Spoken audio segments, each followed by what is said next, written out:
that time, they decided to move him to another unit to where he wouldn't be able to communicate me in that manner as easily. And so in doing so, they not only were moving him, but removing some of his privileges like use of the phone, and put him on a 2-person cell, but he was the 3rd person in there. So he would have been on the floor in the confined space near the toilet. And so he had made the decision at that time to bail out. I was not aware of that time until they had come and got me to be bailed out. And so it was kind of surprising. And as some of the folks might know, is a week or two before that, I was in Kansas and kind of regretted bailing out. And so I denied bail at that time to think about it. And then after talking with, Brian and some other folks throughout the following day, that our original plan had kind of been soured since one of us was now out, and the dynamic would have now had been changed. And so I thought it would be best to also get out, both in, both out was essentially what we came up to do. All right. Well, I thought it would have been interesting to see what happened ultimately if you had stayed in, see how they treat you versus how they treated his case. And that was the original plan. And the plan A was to stay in and see how long it did. In our week being there, and I know I did speak to you on the show and one time off air, I was surprised at not only how backed up the court seems and overcrowded the jail is, but the lack of ability to communicate with the outside world.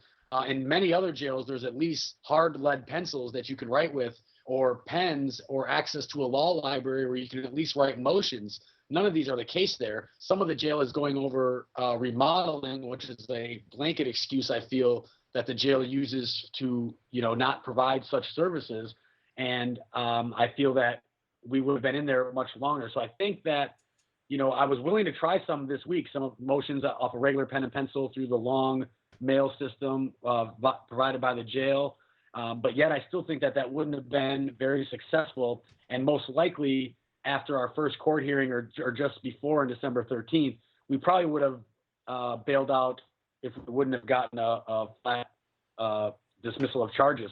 And that would have been on a mathematical equation, because around December 8th would have been 35, 36 days in jail.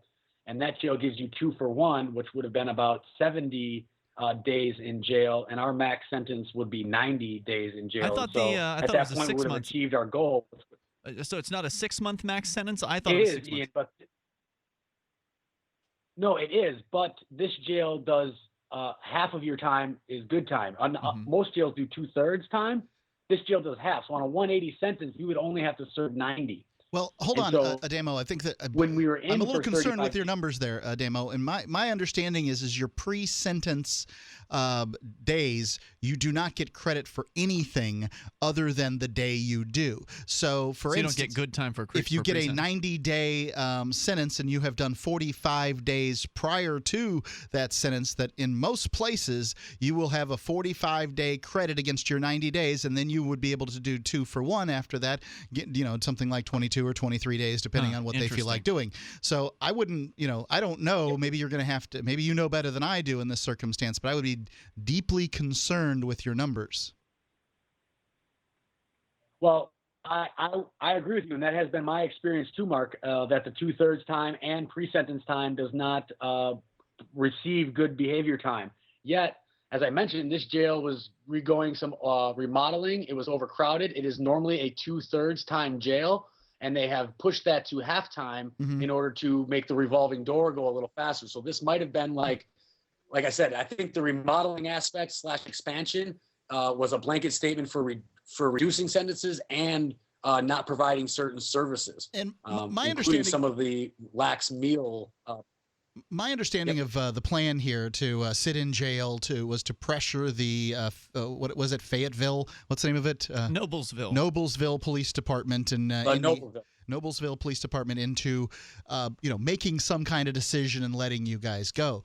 But I just can't see how that really motivates them. Their jails, they don't mind if people sleep on the floor in their jails, so they don't have that same kind of pressure. I mean, sure, you're costing them a bologna sandwich, 3 times a day, or maybe a little bit of extra electricity, but really not much. You're not putting much pressure on them by choosing to sit in jail. So I think bailing out in this circumstance is preferable. Taking it to court is certainly going to cost them a great deal. But there's ups and downs, though. I mean, we were talking with TJ about this last night, about the sort of the positives and negatives of bailing out.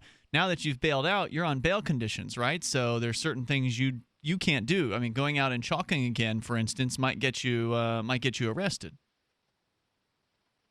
That is true. There isn't any bail conditions that we are currently under that everyone else isn't under, just being a part of the freer open range prison. Obviously, like some are, they don't use drugs, don't drink excessively, and police contact is on there. But I don't think I think it has to be a charge, not just like a probation violation for police contact. So I'm not too concerned with that. But to answer the question, I agree that just sitting in jail wasn't going to be the only way. There was a multi-purpose to it. So not only just going to jail, but we were going to file motions and try to get into court and try to cost them money in that avenue too. So not just jail and not just court. We were going to try to do both. I had no idea the poor means to write motions or have access to library law books and research material prior to going in. And so in the first week, I didn't even know that I would be on 20-hour lockdown because I was classified as a medium security inmate. Medium security for chalking on the sidewalk. Things that were unforeseen. Medium security for chalking on the sidewalk. They claimed that it was because of my career criminality. My multiple arrests is what got me my orange shirt. Ademo Freeman is here with us, and we appear to have a little bit of a delay between when we talk and when he hears us. Ademo, can you stick with us for a few moments here? I do have a few more questions for you about what's coming next. Absolutely. Ademo Freeman, the founder of copblock.org, is with us. This is Free Talk Live. Honestly, we canceled an appointment to have Jake euthanized to give Dynavite a chance to save this dog's life. Jake is an 8-year-old male Akita. His entire stomach and groin area, his face, his elbows, his ears, every orifice was just riddled with yeast and sores. We had a vet treat him, and Jake didn't respond at all. My son heard the commercial for Dynavite, DINOVITE.com. 859-428-1000. The omega-3 fatty acids, Flaxseed, zinc, alfalfa. the digestive enzymes that are cooked out of regular dog food. Within 4 days, Jake started to heal. It was the most amazing thing I have ever seen. The yeast is receding, and now his belly is completely cleared up. It chokes me up. It brings tears to my eyes. Everything we tried failed except the Dynavite. 859-428-1000. 859-428-1000. DINOVITE.com. My name is Bill Bonner, and I have an important message. Right now, the highest levels of government are struggling against an inevitable crisis, but they're about to lose control. When this happens, it will rip our country apart in ways you never imagined, from where we shop to the family you want to protect. Look, I've made predictions like this before. A few years ago, I warned that the housing prices would collapse. Before that, I warned that .com companies would crash, and they did. Those who listened had a chance to save themselves. But this has nothing to do with the stock market. This will affect us all. I've posted a free video at disappearingwealth.com. Maybe you'll disagree with my conclusions, but first you need to watch this video and see the facts for yourself. You can watch the video for free right now by going to disappearingwealth.com. Again, that's disappearingwealth.com. Every once in a while, you get information that's worth changing your life for. This is one such time. You can save up to and beyond 25% on all purchases at Amazon. You probably heard of Bitcoin and just not thought much about it. You certainly know that you can get competitive pricing at Amazon, but now you can get a 25% discount on nearly everything you need to live. I've just given you a huge raise, and all you have to do is claim it. You go to saveitpurse.com and open an account. Do this right now. Don't wait. Then you fund the account with Bitcoin. I know this sounds unbelievable, but at my house, we saved as much as 45% off of a new item on Amazon. This information is worth you changing the way you do things. Go to saveitpurse.com right now, get signed up, and cash in on the huge raise I'm offering you. 15 to 25% off of everything at Amazon through saveitpurse.com.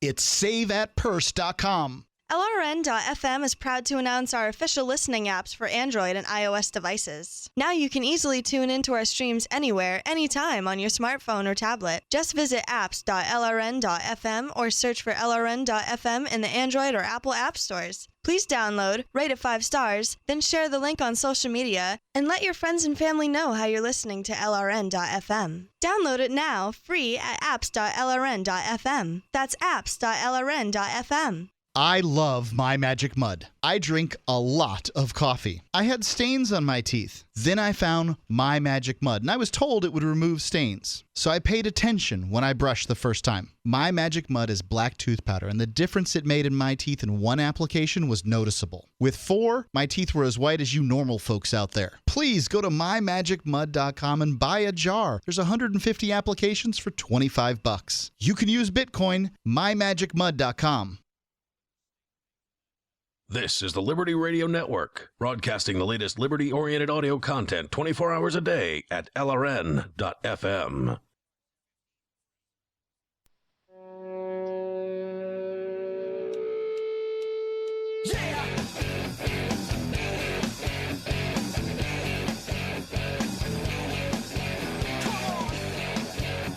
It's Free Talk Live.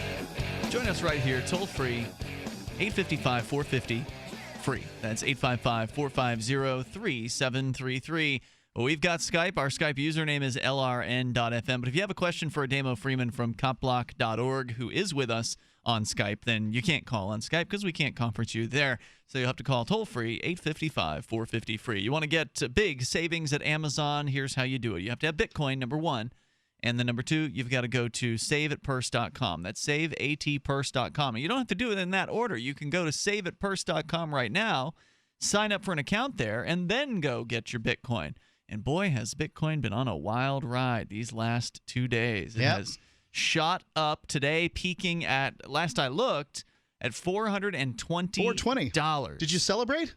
Yes, I bet did. you did. And you can actually take advantage of Bitcoin and save 25% on your Amazon purchases. Or maybe you'd rather save 45%. Mark, you saved 45% on something recently. No, my son did, yeah. I have saved as much as 40% myself, and it's an amazing thing. Purse is awesome. You just go to saveatpurse.com to get started. There, I find that I prefer to put in, savings between 20 and 30%. The fees are better that way, and you get things in a more timely fashion. 45 is just kind of like playing the lottery for something you don't expect to win. So go to saveatpurse.com, saveatpurse.com to get started there. You do need Bitcoin, but then you can save as much, all the way up to 50% off of your Amazon purchases. It's pretty sweet. I've done it more than 24 times myself.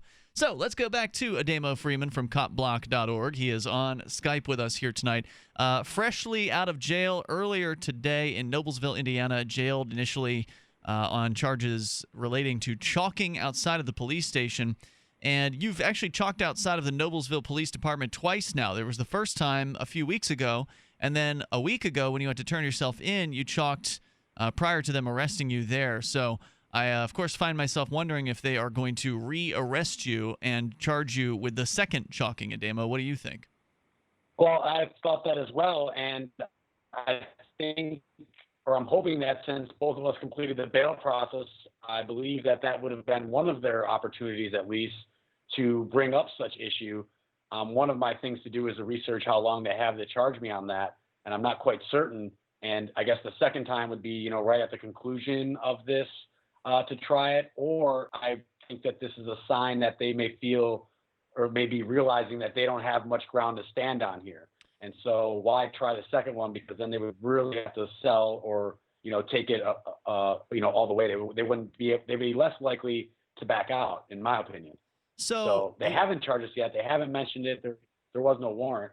So you guys are going to trial on this in January, and as I understand it, you have a pretrial conference in early December. We were told by Brian yesterday that there's a plan to actually have some children come out in front of the Noblesville Police Department and chalk there, and then have adults play hopscotch on the chalkings the children do. Adults open carrying playing hopscotch. Which is that legal in Indiana, apparently? Sounds like a lot of fun. Are you aware of that plan? It was brought to my attention earlier today, and it sounds great, in my opinion.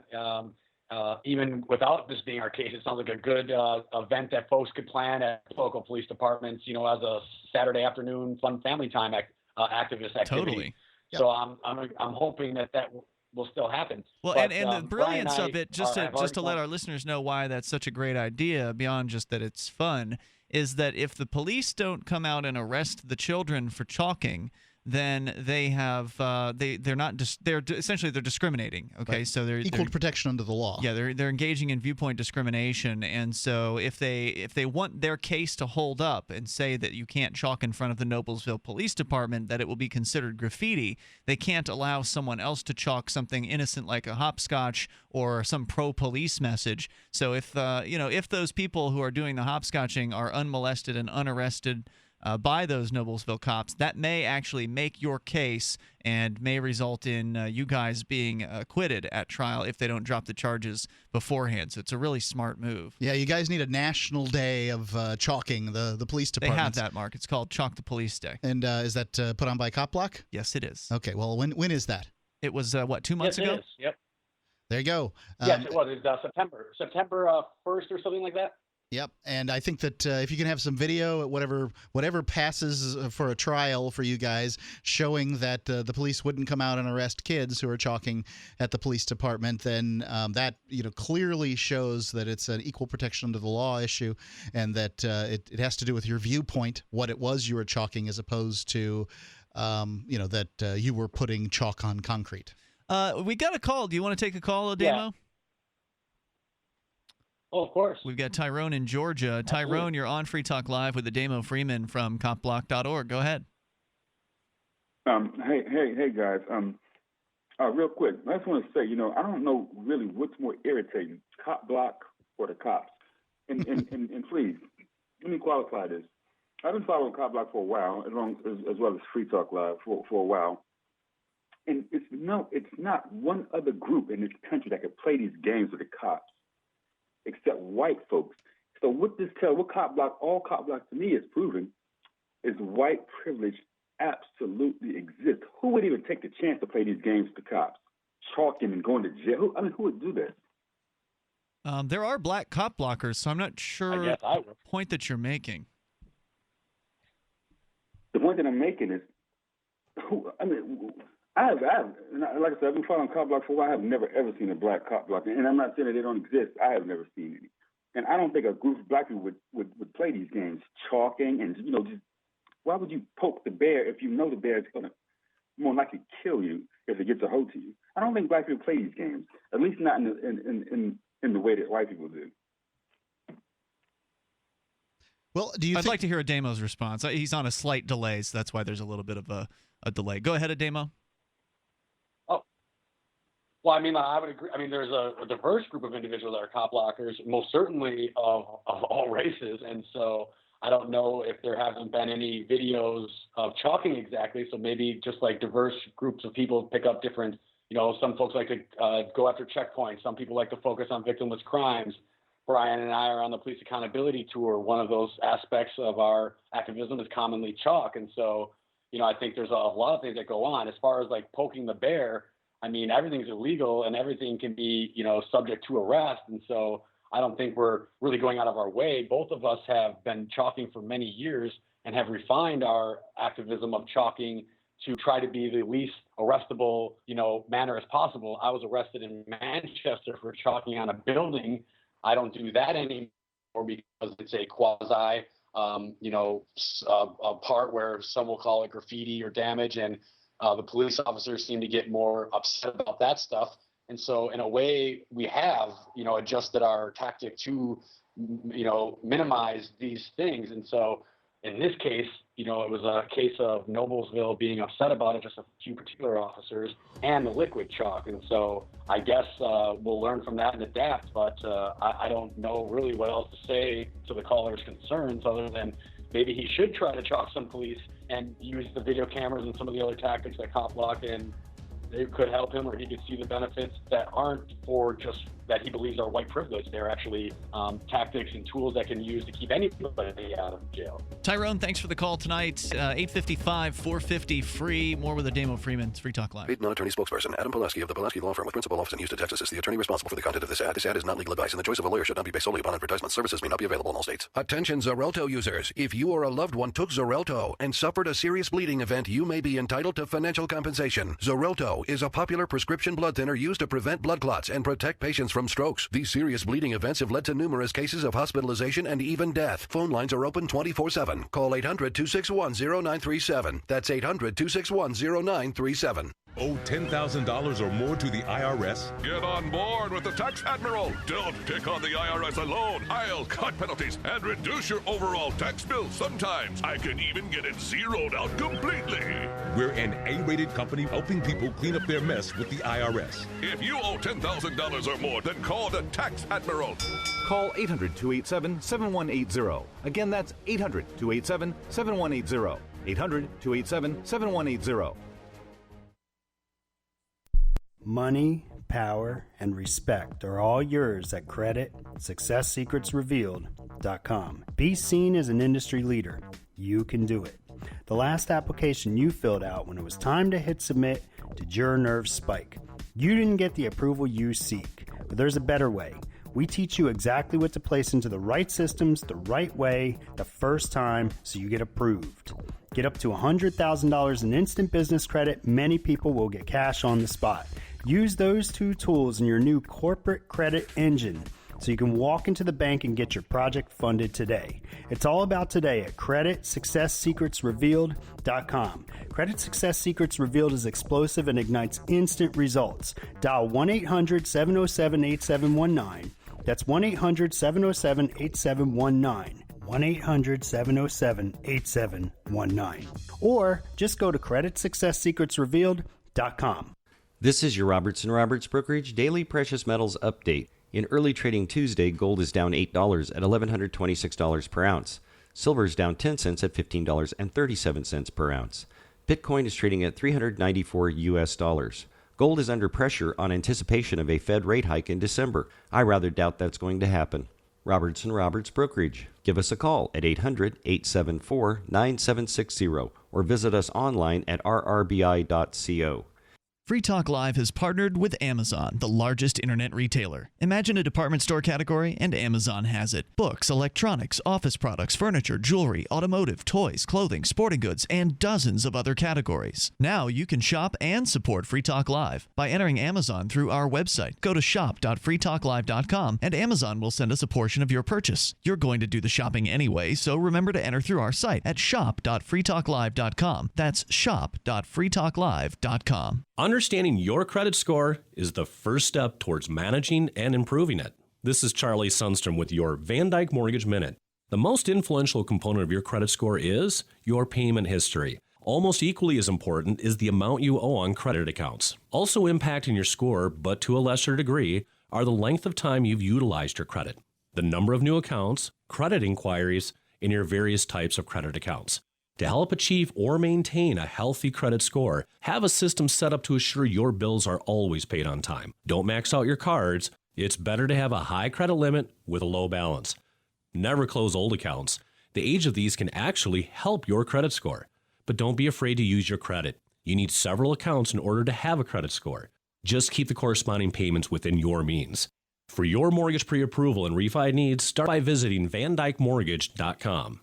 Corporate NMLS 3035. Van Dyke Mortgage is an equal housing lender. Charlie Sundstrom, NMLS 134251. You can sign up to receive the latest about the Liberty Radio Network via our email updates at updates.lrn.fm. That's updates.lrn.fm.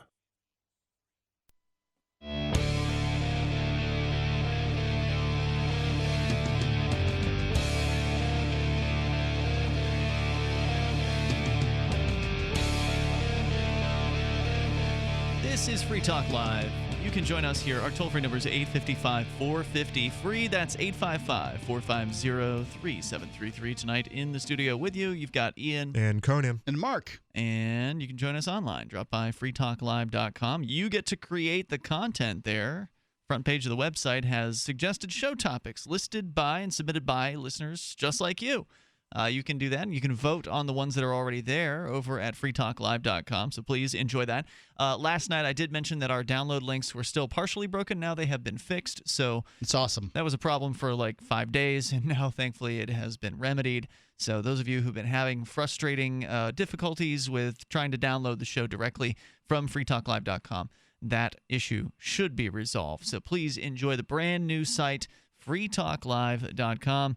And if you are online at all, and you should be protecting yourself using ProXPN. If you're a Free Talk Live supporter, you're going to love this offer if you have Bitcoin.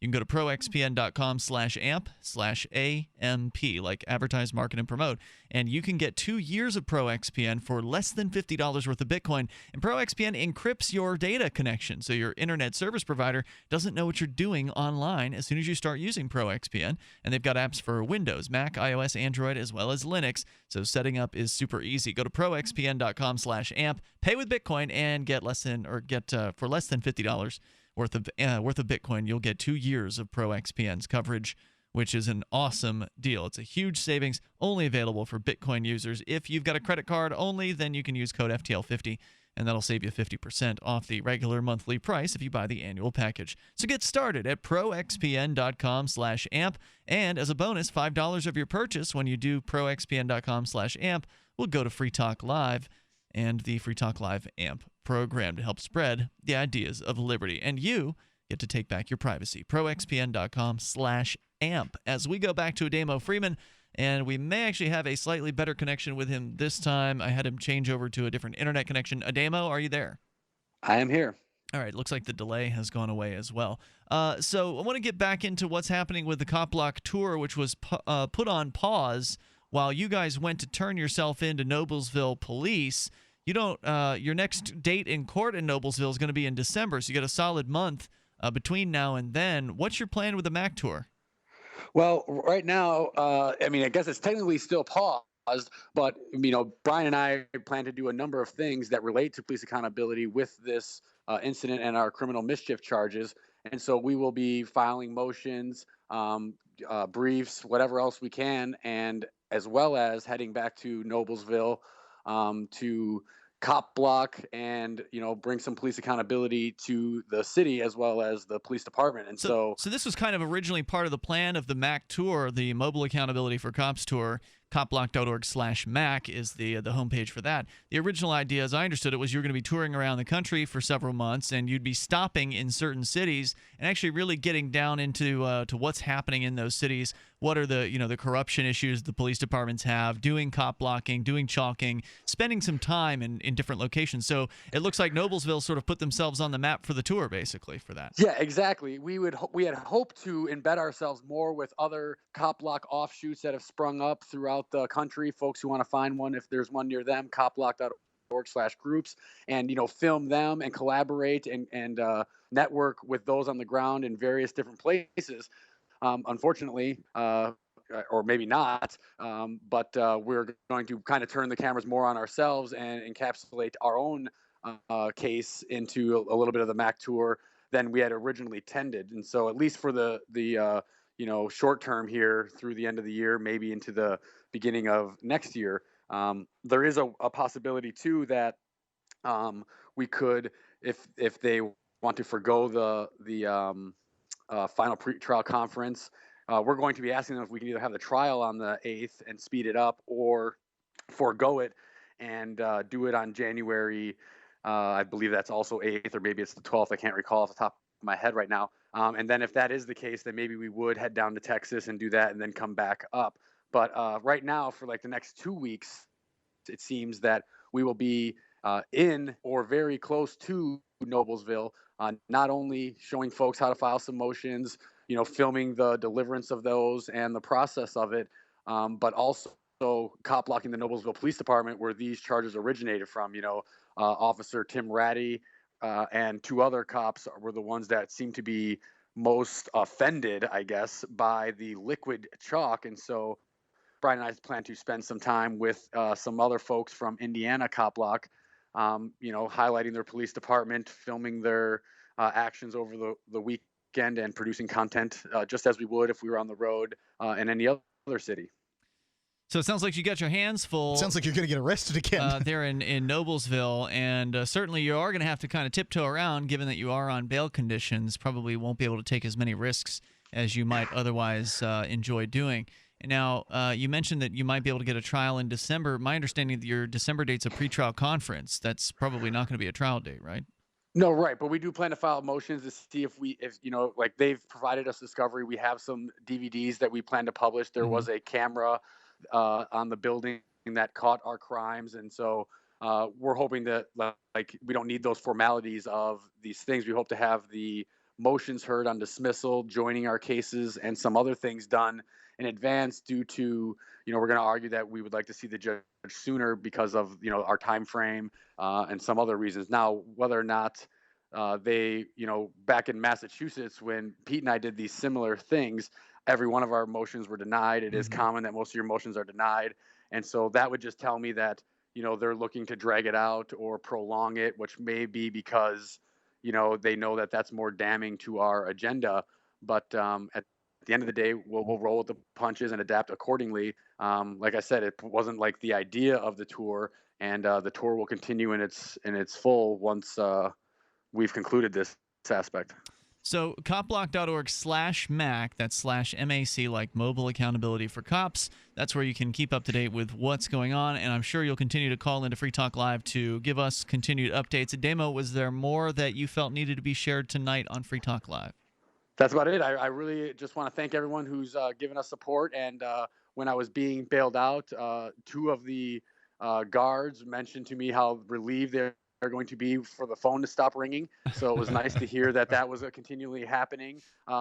Not so much in my personal opinion for the annoyance to them, but there's lots of stories these days of people who are harmed and or are found dead in jails, and so to have to know people are watching over you or checking in on you regular is it's helpful. It's a peace of mind for myself, and I really appreciate that, and all the support you guys have given us directly. Thank you. Thanks, Ademo, and we'll keep in touch. Have a good night, and appreciate it. That's Ademo Freeman, the founder of copblock.org, on the road for the Mobile Accountability for Cops tour. So what do you think, Ian? Do you think he should have bonded out, or are you disappointed that he's not willing to sit in jail for the next, 30, 45 days for chalking on the sidewalk while the police chuckle behind their hands that he's getting treated like an animal? Well, I mean, it all depends. I think people should do what they feel is right for them. I agree. But ultimately, the idea was to kind of have a stare-down contest. And I do agree with TJ's perspective that if you pay into the system, they know you're good for it, basically, and they'll keep coming at you. So if they know that you'll pony up bail money every time you get arrested, then they'll keep arresting you, or they'll keep, trying to find reasons to arrest you. Whereas they can't arrest you while you're in jail, right? Yes, they can charge you with more things in jail, but if you're being a good little boy in there, unlikely they will, yeah. It's unlikely that that's going to happen. And there's an argument that had they stayed in jail and then gone to trial and been found guilty, that they would have been sentenced to time served and called it a day. And then had they stayed in jail, they would have been paid $20 a day from TJ Freeman, who was on the phone with us the other day. He did pay them for the 7 or so days that they were in jail. What do you think they're going to get sentenced if they get found guilty? Because, I don't think they can find them guilty. Sure they can. Have you read the statute? Well, ultimately, this is going to be unconstitutional, right? It depends. If they crack down on the people who are chalking outside, no matter what the messages are, then maybe it won't be found unconstitutional. And I don't know if they're going to have the money to spend on an attorney to go all the way up to the Supreme Court on this. 855-450-FREE, that's our number. You can share your thoughts on Free Talk Live. You can control your health care with Liberty Health Share. Liberty Health Share is like-minded people coming together to share medical costs, which saves money. You don't even have to pay for procedures that violate your conscience. Because we all share the same values. Join the movement of people who share in medical costs and change the way you pay for your health care forever. Go to libertyhealthshare.org to find out more. Liberty Health Share. Together, we're changing healthcare for good. libertyhealthshare.org. As a pioneer of the e-commerce movement, Overstock.com is proud to be the first major retailer to accept Bitcoin. Overstock was the first because Patrick Byrne, Overstock's CEO and founder, firmly believes in personal freedom and cryptocurrency. Over the past 16 years, Overstock has furnished over 18 million homes with a diverse line of products to suit everyone's unique styles and preferences. Support Overstock and freedom of choice while enjoying free shipping on orders of 0.211 Bitcoin or more. Hi, I'm Rick Ossick with Famous Footwear. Did you know that premature birth is the #1 killer of babies? That's why we support the March of Dimes in the fight against premature birth. Join us in supporting cutting-edge research, treatment programs, and outreach to help moms have full-term pregnancies and healthy babies. Learn how you can help save babies' lives at marchofdimes.org. Are your Google search results killing you? Unflattering content in blogs, news articles, online reviews, social media, or other sources can jeopardize your reputation, your business, and your livelihood. Let Reputation.com help. Our patented technology will make the truth about you more visible while pushing down unwanted negative content. Improve your Google search results. Call Reputation.com at 1-800-831-0771 for a free consultation. That's 800-831-0771.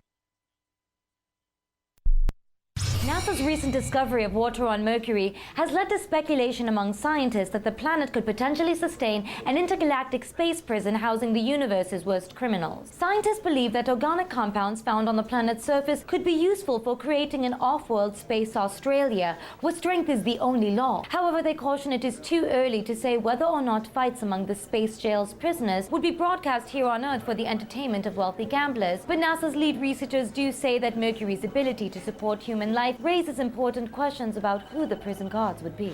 Perhaps the guards themselves would be space mercenaries, or maybe we'd just use robots. The robots would have guns for hands. Well, obviously.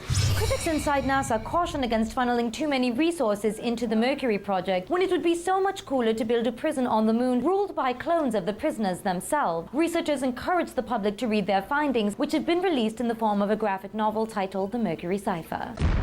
This is the Onion News Network. The three most important things you can do for Free Talk Live are: 1, share one episode a week on Facebook or in some other social networking site. 2, buy the things you buy online through shop.freetalklive.com. 3, give $5 a month to the AMP program. It's my firm belief that Free Talk Live's AMP program is the best use of your charitable dollar among liberty-oriented organizations. Support all the organizations you love, but make sure you give $5 a month to AMP at amp.freetalklive.com.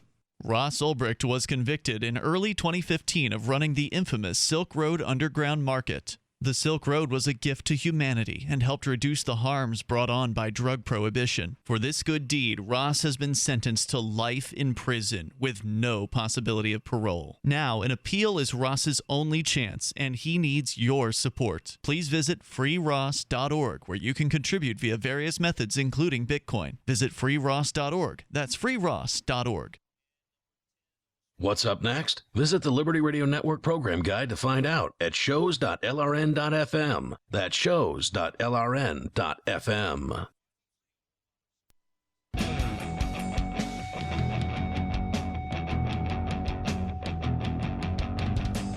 This is Free Talk Live, and you can join us here toll free.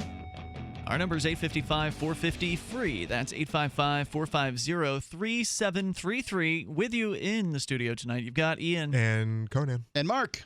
Conan is here courtesy of Black Sheep Rising. You can go to his website, blacksheeprising.org. You produced your show live outside of your studio. Normally, you've got a home studio. You've got your camera set up in there. You got a couple computers you're playing live sound drops from.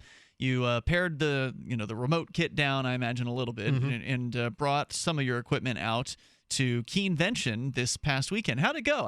This is the reason to do the show at my house. We used to do it at the studio, Cheshire TV, and every week we would have to basically build the studio. That's a time consuming. Very time consuming. We would spend up to an hour and a half just setting up, and we could tear it down pretty quick. But it just got out of control, and so I'm like, forget this. I've got a nice house. I got all this equipment. I could do this at the house. So and then you can do it whenever you want. You don't have to schedule yourself around the public access channel schedule. Exactly. So if we want to do something late at night, and it is a late night show. I mean, right. If you like late night entertainment, this is exactly what we're trying to cover. So anyways, this week or last weekend, I remembered why I took the studio to my house, because breaking down all that stuff and setting it up is a pain in the butt. And of course, having the show at lunchtime was a little off, because not many people were bringing their lunch. They were all going out to eat. So sure. So I lost a lot of the audience, but good news, it's all been recorded. Exactly. So I mean, and we had good guests. Brett Venant was on for the whole second hour. From the School Sucks Project. And I know he's a real smart guy, so I could usually do drops, the entire show. I'm pretty good with them. Sound effects. Except when really smart people are on, and I become caught up with the conversation, I forget that I even have them. Okay. So you could tell the second hour, we talk a lot of conspiracy. We talk about moon landing stuff. We talk about lizard Jews. We talk about When's Stanley that show Kubrick. coming out? Is it this week? I'll be putting it out sometime this week. All right, cool. BlackSheepRising.org. Also, you got a Facebook page. Go there and like it, and Make sure you give me a heads up when that comes out, because I'll put it up on the Keenvention website as well. Absolutely. Keenvention.info, BlackSheepRising.org. So I want to come back to the question you were asking, Mark, about Ademo Freeman, Brian Sumner, the two guys from the Cop Block Mac Tour, the Mobile Accountability for Cops Tour. They both bailed out of jail this week. And you asked, should they have done that? Or what did I think about, what they should have done? You specifically, yes. Now, I know for a fact Ademo should not have bailed out in Kansas. That he agrees was an absolute mistake.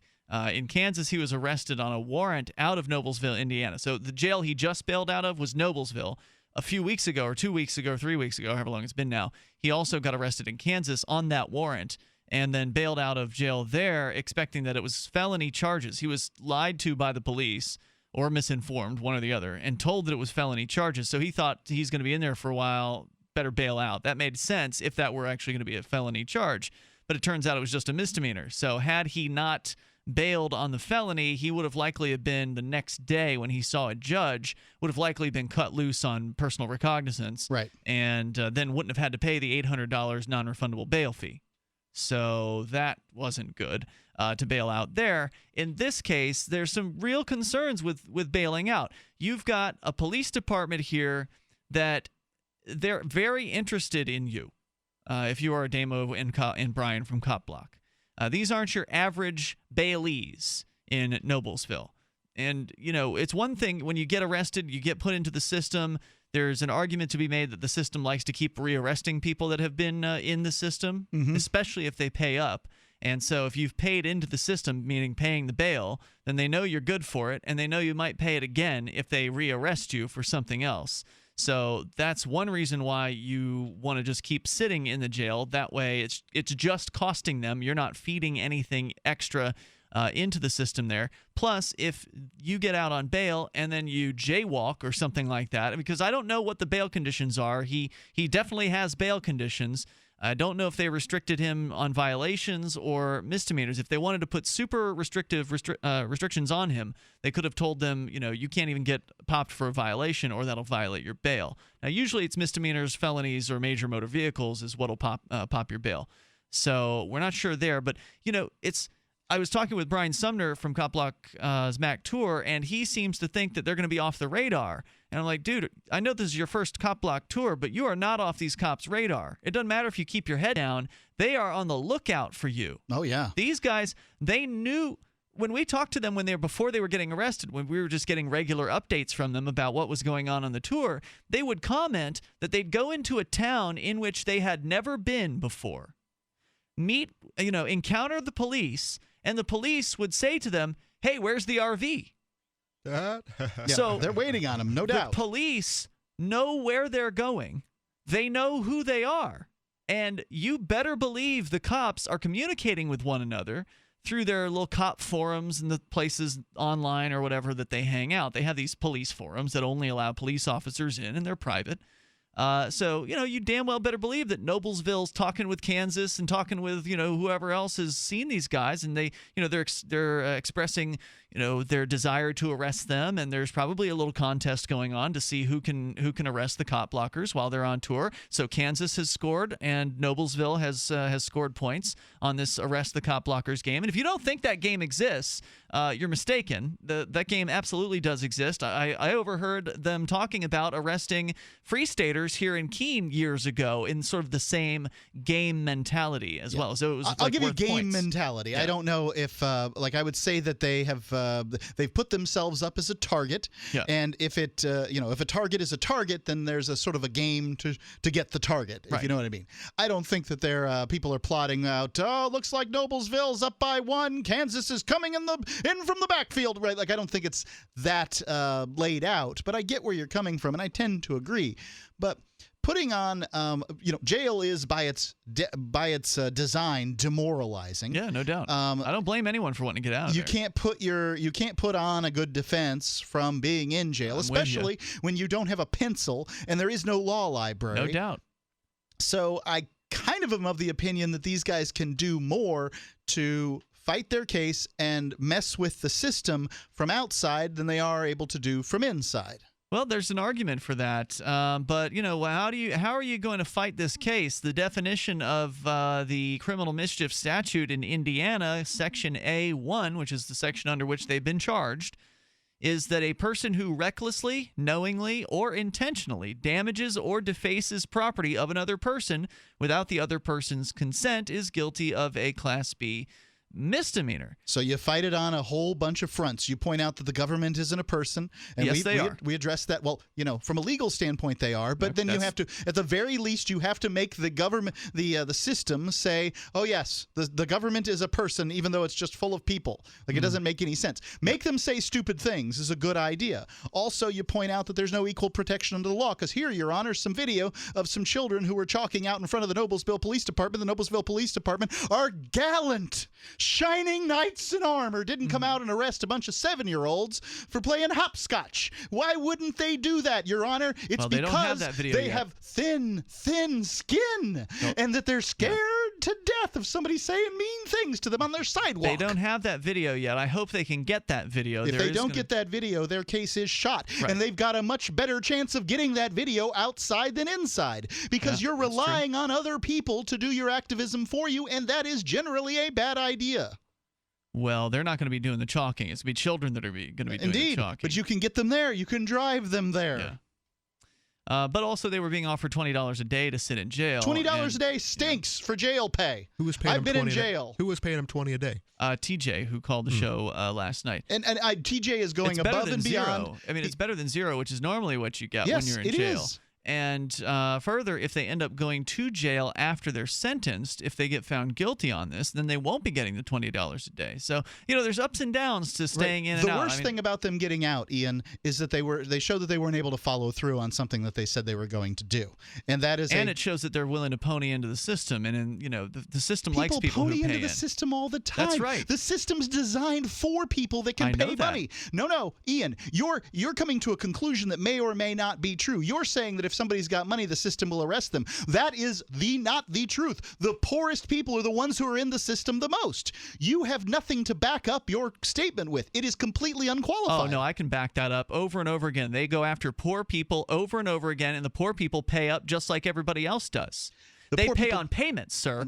So what happens is they go and they pay on payments. So their friends, their family scrape together what little money they have to try to bail their loved ones out of jail. They finally bail them out of jail, and then the next thing they know, they get arrested again for something else, and then they're paying on payment plans. They do that to the same thing to the ones that are in jail over and over again.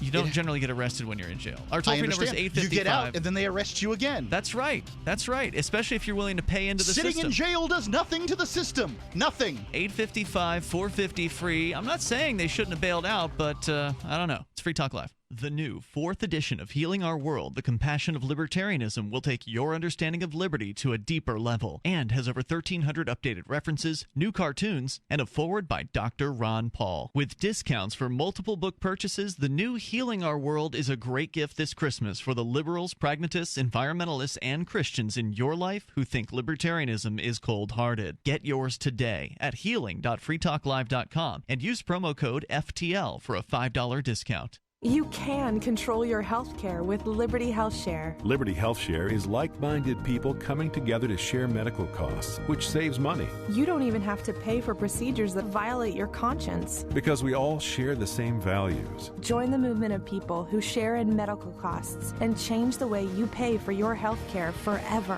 Go to libertyhealthshare.org to find out more. Liberty Health Share. Together, we're changing healthcare for good. libertyhealthshare.org.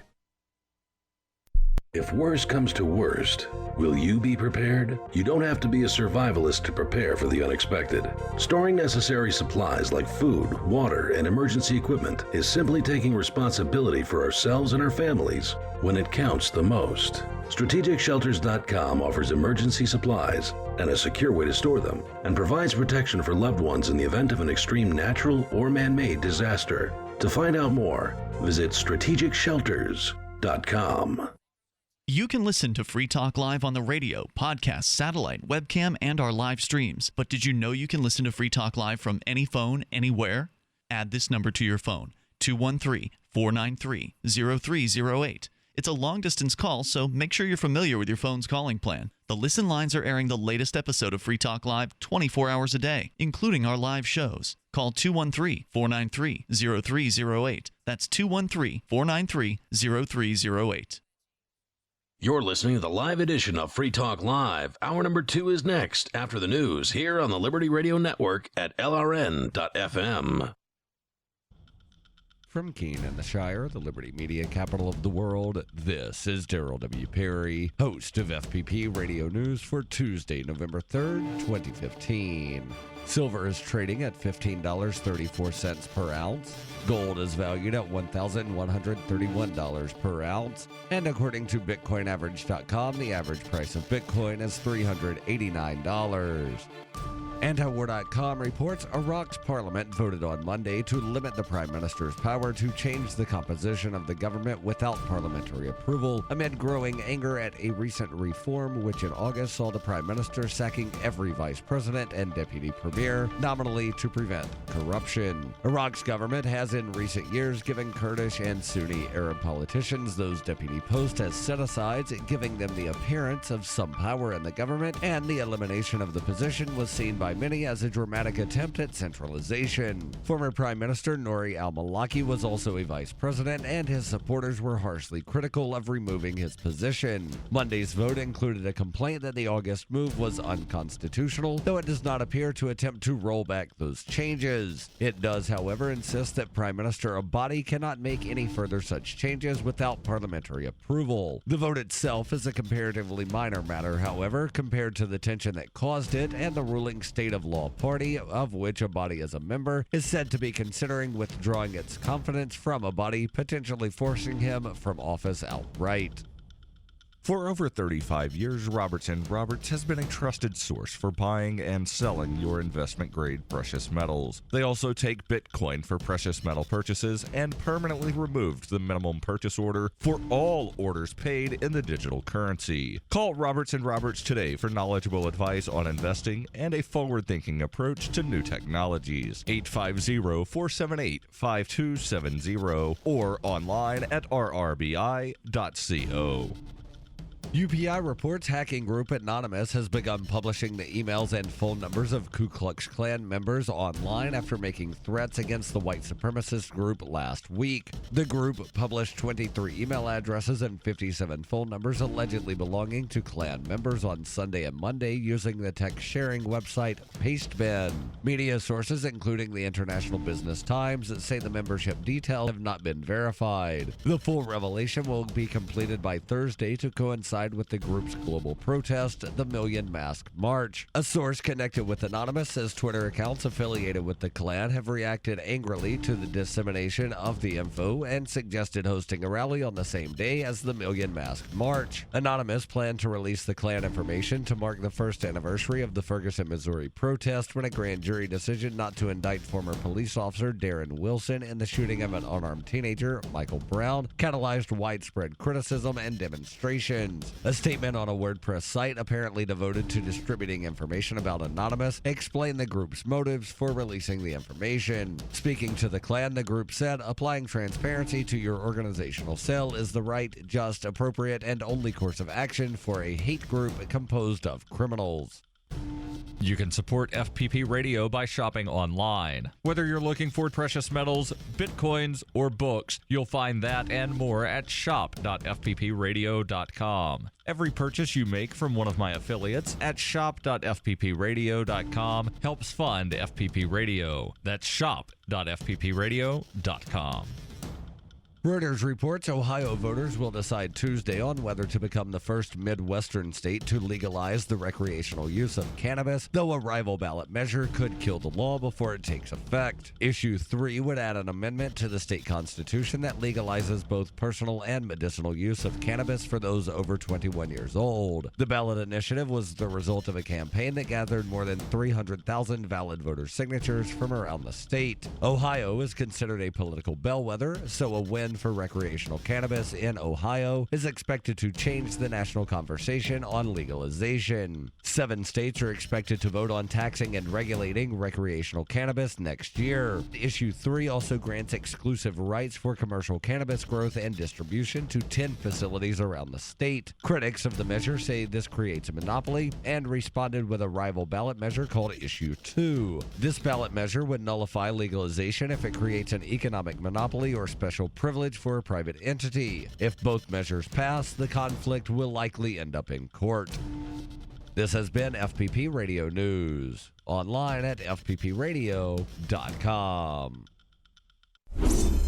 Today's fitness trackers can tell how far you're running, but tomorrow's can tell you why you're running. The new Nike Run Logic Plus pinpoints the desperate psychological demons at the root of your exercise routine. Tech Trends reporter Aaron Vaughn has more.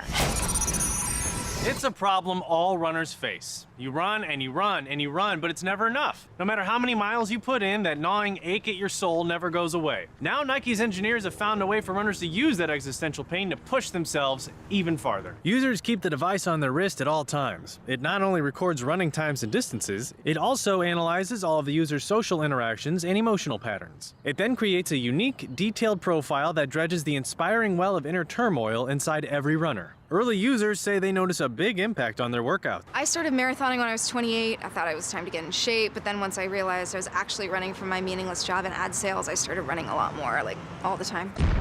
This is the Onion News Network.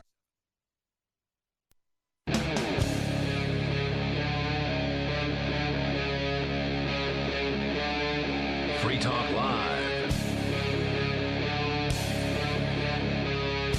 Now it's Free Talk Live, and you can join us. Our toll-free number is 855-450-FREE. That's 855-450-3733. Joining you tonight, you got me, Ian. And Conan. And Mark. Don't forget, you can join us online over at freetalklive.com. Brand new website, been redesigned here for 2015. We just released it a few weeks ago. So please head over there and enjoy the new features at freetalklive.com. Last night on this program, at the very end of the show, I started to share with you a story from Wired.com about what could be a major day in the world of virtual reality, November 7th. That's this coming Sunday. Or excuse me, it says it's going to be November 7th, but that's actually Saturday. So I'm confused because it's supposed to be happening in the Sunday New York Times. This weekend. Yeah, sometime this weekend, the New York Times Sunday bundle is going to include the Google Cardboard. Now, Conan, are you familiar with Google Cardboard? This is the first time I've heard of it. That sounds like the old bum who found a Google computer or a Google software box out of the trash can, and he's using it to keep the rain off his head. So this is not that? Yeah, no, it doesn't. I agree with you. It does not sound at first blush that it is something technological, but it is apparently a poor man's virtual reality headset device. You literally make a VR headset out of cardboard with the Google Cardboard. Now, you can go and get one of these things. You go to the Google Cardboard website. I don't know what it is. Just Google it, and it'll come up. Yeah, I'm seeing one for $2.40 right here, and it's very cardboardy They're looking. that cheap? Okay, the ones I was looking at were like 20-something, because they do actually have lenses in part of the cardboard. They got some magnets as well. Anyway, you fold this thing up, put tab A into tab B or whatever, and then, put it together. And then you put a phone into the front of it. And this thing makes it so you can have virtual reality in a very affordable manner. You probably already have the smartphone, so all you need is the Google Cardboard, and then you put them together, and that's it. You're done. So the New York Times is planning to give away, and Google are planning to give away 1.3 million of these Google Cardboard devices coming up this weekend. These are basically just folded boxes that hold a cell phone? And they have lenses to where you can then see the cell phone when it's close to your eyes. All right. And then the cell phone runs Google Cardboard software, which, provides the experience for you. So the cardboard headsets, according to Wired.com, won't provide a virtual reality experience by themselves. You'd have to slide your phone in there. And many of the people receiving these 1.3 million cardboard devices will be the first time they've ever experienced virtual reality. Now, most cards, so I'm trying to understand, can most phones provide this virtual reality experience, most smartphones? I would imagine more newer versions of phones. Like, I don't think if you put your phone from 2010 into the Google Cardboard, you would do too well. So I would guess you'd probably want a phone from the last 2 or 3 years, would be my guess. I just brought up an app. It's called Cardboard Design Lab. It is free. I don't think that's the I don't think that it is either, but it app. Looks like, because I can't find the official one. Maybe it's not good for your phone. Maybe it's one of those things where sometimes if you search for something on the Google App Store, correct, if the app doesn't work for your phone model, even if it's in their system, it won't show up for your phone. So anyway, they're going to give away 1.3 million, and this will be the first time many of those people have ever had a VR experience. And so my first question is, there's more to the story here, but for those of you listening in, have you purchased or made your own? Because actually Google will let you buy Google Cardboard from manufacturers who are making them, or you can actually download the plans, and if you're real crafty, you can go and get your own cardboard box and cut it up and buy some lenses and put them in there. So you can even make your own cardboard from scratch with their plans. It's kind of a cool thing. Brian Blow, the research director for Gartner, says that it's Google and the Times. It's kind of a seminal moment, regardless of whether it's journalism or not. The idea here is that the New York Times has created a virtual reality documentary called The Displaced, and so the intention is that you get this Google Cardboard in the New York Times, you put it together, and then the first thing you watch is the New York Times documentary. That's what they want you to do. He says it's Google and the Times, two well-known brands. They're giving away more than 1 million of these. I think that it's the biggest deal. Having this many cardboards out there is great. I've never heard of another organization attempting to give away that many for a single purpose, unquote. According to New York Times Magazine editor-in-chief Jake Silverstein, the project is a story about 3 children who are caught in a global refugee crisis, and the running time will be around 10 to 12 minutes. The team behind the project is as impressive as the technology that makes it work. The Times worked with a VR production company, Verse, led by award-winning music director Chris Milk, who built a camera rig and supplied a crew that has created a few VR projects already. The Times already had its own director of photography on the sets. Despite the talent and experience behind the scenes, plenty of trial and error was involved.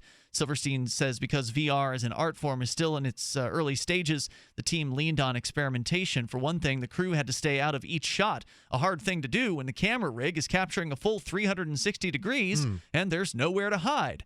Have either of you seen any of these 360-degree videos? I've seen, there's a lot of podcasters are getting them early, and they're actually having their podcast with these 360 videos, cameras, and they're very neat. Are you watching it on YouTube? Is that how you're watching it? Right. I tried this out for the first time myself a couple of nights ago when I first came across this. If you search YouTube for like YouTube 360, there's a special channel or some sort of section of YouTube that only highlights these 360-degree videos. And they are super cool. I got to agree with you, Conan. The camera's like invisible. So there's one, Roman Atwood, who has a very popular prank YouTube channel. He does, YouTube pranks. And actually, Ademo Freeman knows him just by, he's small world. But he got one of these cameras. They're like $350. These tiny little 360-degree cameras. The resolution isn't that hot, so it's new technology. But they were experimenting with this on his blog or his vlog channel, and just kind of carrying this thing around and going to different places with it and showing off what it can do. And you literally can look not just 360 degrees, but like up and down too. Right. Yeah. And to clarify, so.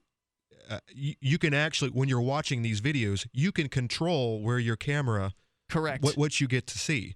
So if you just want to focus on one thing, you're good to go. But if you want to be moving around the entire video, that's so you actually have to watch a video multiple times if you want to see other people's expressions and whatnot, or other aspects of the video. Yeah, and of course, from an artistic perspective, it's a very different thing, right? Like the classic. It's an interactive video. You actually much more so. You were becoming more and more a part of the video yourself. But through technology like this, a video purist might not like this technology because a director wants you to look at something specific, right? So in a movie, they put specific things on screen because that's what they want you to see. If you're looking the other direction, you don't see the important things happening. If you're trying to tell a story, you have to direct your audience to get your message across. Whereas you've got this now, everyone is the director. But for something like a blog or a podcast or a real life environmental shot, like going into the African wilderness or something like that,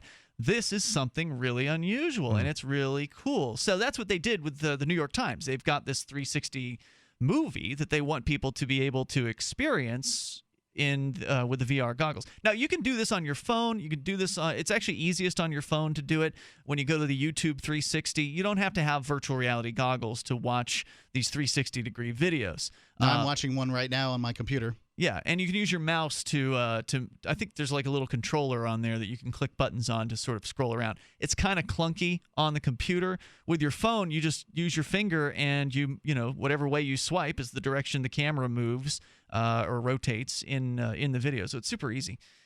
Anyway, going on here about their movie, while most VR films use a stationary camera, this project will be different. Silverstein says that in the process of trying out new techniques, the crew found a way to stay out of the shot while adding to the narrative. He explains that we have some boom shots where the camera's being moved through space, and the person holding the camera is one of our subjects. That's how we got around the fact that we didn't want to have our crew in the film. So we have these cool shots where it's a kid running through a refugee camp. If you look in one direction, you're running. If you turn around, you see the kid who's holding the other end of the boom.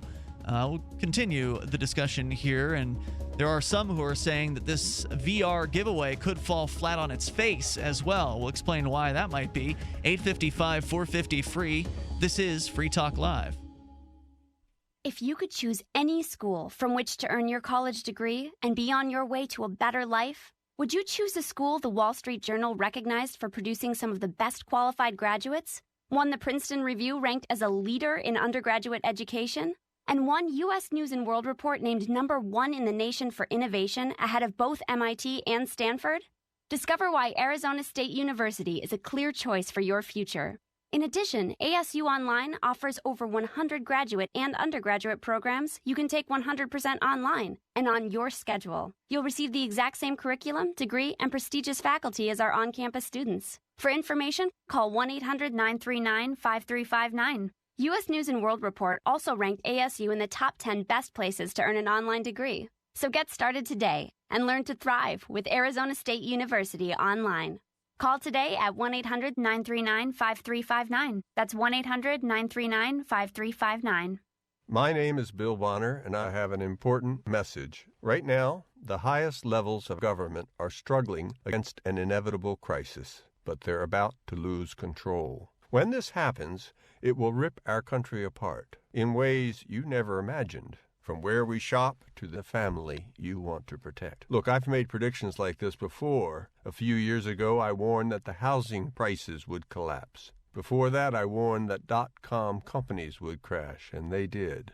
Those who listened had a chance to save themselves. But this has nothing to do with the stock market. This will affect us all. I've posted a free video at disappearingwealth.com. Maybe you'll disagree with my conclusions, but first you need to watch this video and see the facts for yourself. You can watch the video for free right now by going to disappearingwealth.com. Again, that's disappearingwealth.com. What if the key to achieving liberty in your lifetime was to move together with others who think like you? Liberty activists are joining the Free State Project, which is over 85% of the way to its goal of 20,000 participants. And they're already making the move to New Hampshire. The successes are piling up and are proving the Free State Project is a real movement and no longer just a great idea. When you're planning your move, consider Keene. Keene is famous for its civil disobedience and non-cooperation, and there's plenty of political opportunity as well. If you're a regular reader of freekeene.com, you know there's a lot going on in Keene. Keene is the liberty media capital of the world, with television, talk radio, and more, all originating here. Though it's more than just activism, with regular social events each week. See what's happening at freekeene.com and get connected with video, audio, free books, a forum, and activist tools you can download and use in your area at freekeene.com. That's freekeene.com. Did you know that you can listen to and watch Free Talk Live during our live show 7 days a week from 7 to 10 p.m. Eastern via our studio cam at cam.freetalklive.com? Not only that, but you can also chat with other listeners at the same time. Do I need to mention that both the studio cam and chat room are totally free? Outside of Free Talk Live's live hours, you won't see a cam feed, but will hear audio from the Liberty Radio Network. So listen, watch, and chat all free at cam.freetalklive.com. That's cam.freetalklive.com. So you've signed the Shire Society Declaration and are planning your move to New Hampshire to be around more liberty-oriented people. Next, sign up for the Shire Society Forum at forum.shiresociety.com. There are a bunch of people there who are already in the Shire, and they want to meet you. If you're already in the Shire physically, you should also come by the forums. Remember, not everyone uses Facebook. New people are signing up for the Shire Society Forum every month, so drop in and say hello at forum.shiresociety.com. If you enjoy LRN.FM, please contribute to your favorite shows via their websites and become an amplifier at amp.lrn.fm. That's amp.lrn.fm.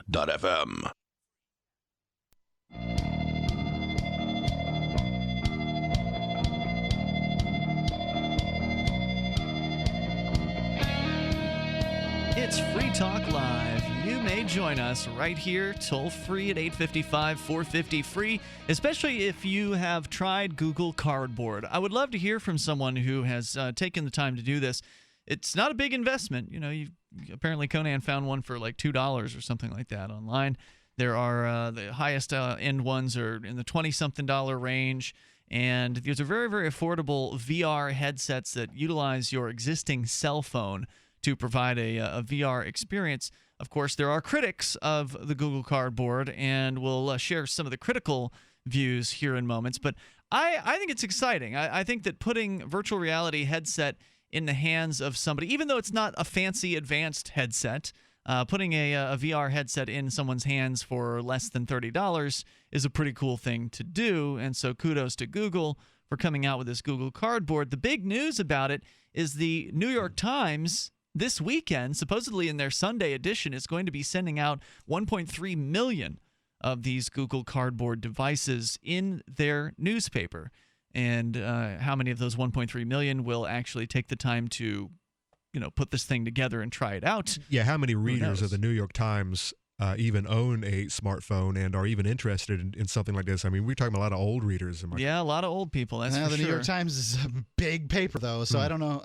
How many? It's probably a large number. What percentage? It's probably a lower percentage. So anyway, we'll want to get back into that story, but also want to let you know how to get 500 business cards starting at just $9.99 from Vistaprint.com. All you have to do is use code FTL at checkout. That's FTL. Like Free Talk Live. Vistaprint is great for small business owners. They got a ton of custom products. Whether it's business cards, postcards, flyers, banners, apparel, or invitations, whatever you need your logo, your graphics on, Vistaprint can help you there. It's easy, and they're very user-friendly. In fact, you can customize the text, colors, backsides, and more on your business card. You can even upload your existing logo to one of their designs or upload an entire design. For a higher quality card, you can upgrade to thicker stock or add a brilliant finish like metallic, spot gloss, or raised print. Vistaprint guarantees you'll love your products every time, or they will make it right. And they've got an amazing customer service experience, and it's super easy to use their designing tool on their website for their cards. I've done it, used it a couple times actually. Go to Vistaprint.com and use code FTL like Free Talk Live at checkout. Get those 500 custom business cards starting at just $9.99.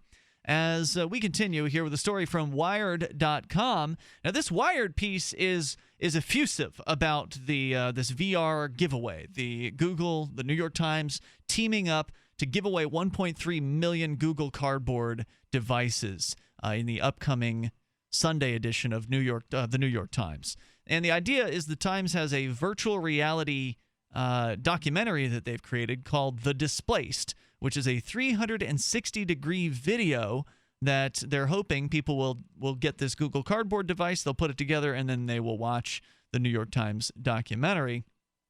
According to the story here, it isn't the New York Times' first VR video. In April, they worked with the same company on a 360-degree video about the making of the magazine's cover in April. It might not be even the highest-profile VR journalism project in recent weeks.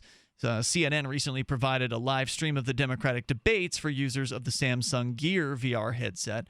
But while the CNN live stream required specific Samsung phones and a $100 to $200 headset, this upcoming New York Times is designed to be more accessible to those who haven't yet experienced VR and, as a result, be more widely viewed. By distributing 1.3 million Google Cardboard viewers with its upcoming papers and by launching a free New York Times VR app for the iOS and Android, the November 7th issue should have a massive impact in the world of VR and journalism.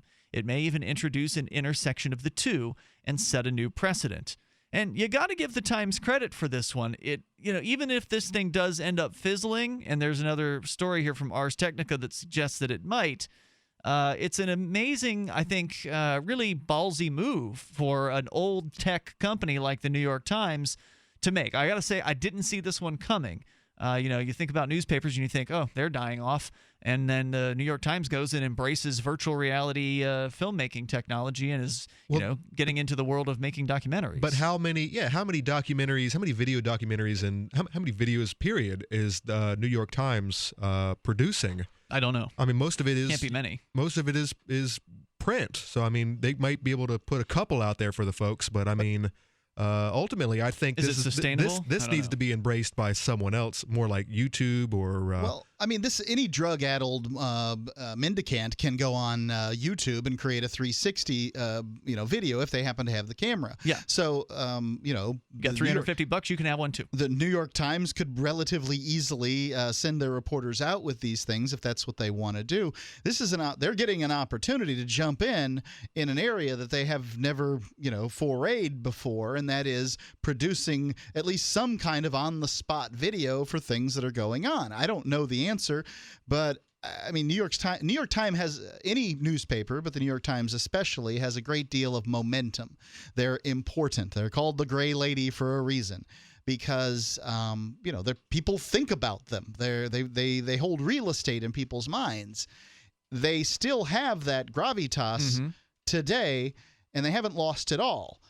Yes, newspapers are declining, but the reason that they're declining from on high, there was a time when I remember I started working in radio in 1999, and our target, the number one target we were to take down, was advertising dollars spent on newspapers. This was 1999. Now, radio currently, 93% of Americans listen to the radio every single day, or at least per week. I'm sorry, 93% of Americans listen to the radio at least once per week. Newspaper can't claim that. Television can't claim that. No other medium out there can really claim that. But for whatever reason, radio has, the money went from the newspaper to digital, and that's where people are expecting it to go. I mean, I don't have any good answers for it, but yes, journalists who work for newspapers still have an opportunity to turn it around. We got Glenn. He's in Pennsylvania. You're on Free Talk Live. Hello, Glenn. Hello. Hey. I have a suspicion and a suggestion. Yeah. That this thing is just a lost leader, a market creator. It's the first free joint before the ones you have to pay for.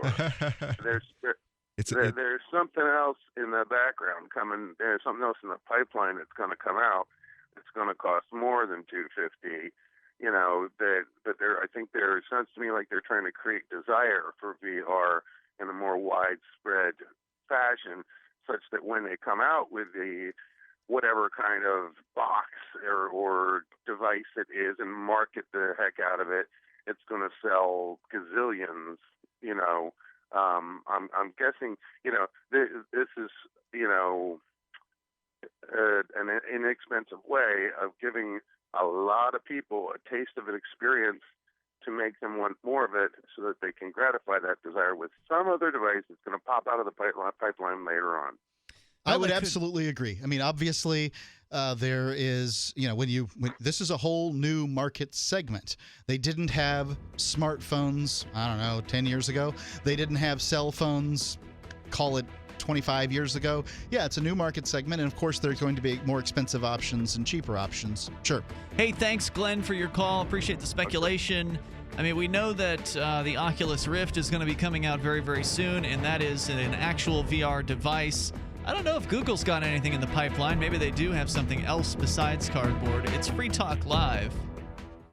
So you've got to take a state construction license exam or certification. Can't decide on what books or what chapters to study? Discover right now how you can eliminate unnecessary books and wasted study time. At contractorexam.com, our study materials zero in on state-required test topics in an effective, multiple-choice format. So whether you're a plumber, electrician, general contractor, or other construction-related trade, contractorexam.com will help get you prepared. Visit us at www.contractorexam.com today. KDArmor.com is your one-stop shop for the most affordable body armor period, with packages starting at $169.99 and free shipping on every order. Why would you go anywhere else? KD offers soft armor and rifle threat rated armor up to level 4. Go to KDArmor.com and get your body armor today while you still can. Mention this ad and receive a free water purification kit for a limited time with any body armor package. Go to KDArmor.com. That's CATI Armor.com. Come and take it. Since time began, tyrants have taken aim at personal liberties. Now there's a movie that aims back. The government has no more right to tell us what to put in our bodies than they have to take our guns or tell us what books we can read. 6 drug police were eaten by bears while raiding a marijuana farm. On your knees, you dirty hippies! Jesus. On your knees! What's the problem, officer? Today, many cops who enforce pot laws do so only because it provides them with cushy jobs, good benefits, and a chance to push people around. I was an undercover narcotics officer. The drug war is nothing but a farce. The Second Amendment says you gotta keep you and your gat intact. Guns and Weed, The Road to Freedom. A film by Michael W. Dean and Nima Vadadi. DVD available now at gunsandweed.com or on Amazon. That's gunsandweed.com. Makes the perfect gift. Remember, that's gunsandweed.com. If you want to play online poker with Bitcoin, you need a site that's trustworthy and technically sound. The site managers of swcpoker.eu have proven their commitment to bringing you great gameplay from a site you can trust, swcpoker.eu. They have lots of new games too, including Chinese poker, and their Krill leaderboard is open right now. It's a beautiful site, easy to use with lots of players. Go on over to swcpoker.eu now and have some fun with your Bitcoin. swcpoker.eu.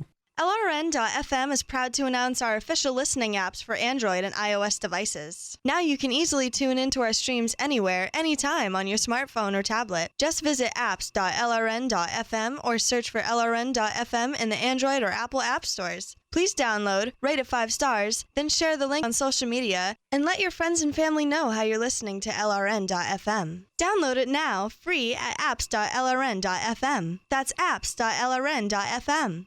Hey guys, Mark Claire here, lionsofliberty.com, where we strive to advance the ideas of liberty daily. We bring you the Morning Roar. That's right, every Monday to Friday we'll have a brand new edition of the Morning Roar, where we provide a roundup of some news stories that you may not find in the mainstream media or even in your typical social media newsfeed. We find stories that relate to the ideas of liberty and provide you with our liberty perspective on them. Every Monday, we have our longest-running feature, Mondays with Murray, named after the great libertarian Murray Rothbard, where we'll examine an article or an excerpt from his works and help convey his view, along with our little spin as well. We wrap it all up every Friday with Felony Friday, where our own John Odermatt goes out and takes a look at some sort of felony. There's felonies committed every day, you know, whether it's a felony committed by the police, a politician, or even an average citizen. You can find all of this and so much more over at lionsofliberty.com. Advancing the ideas of liberty daily. You can watch the LRN Studio Cam and chat with other listeners anytime at cam.lrn.fm. That's cam.lrn.fm.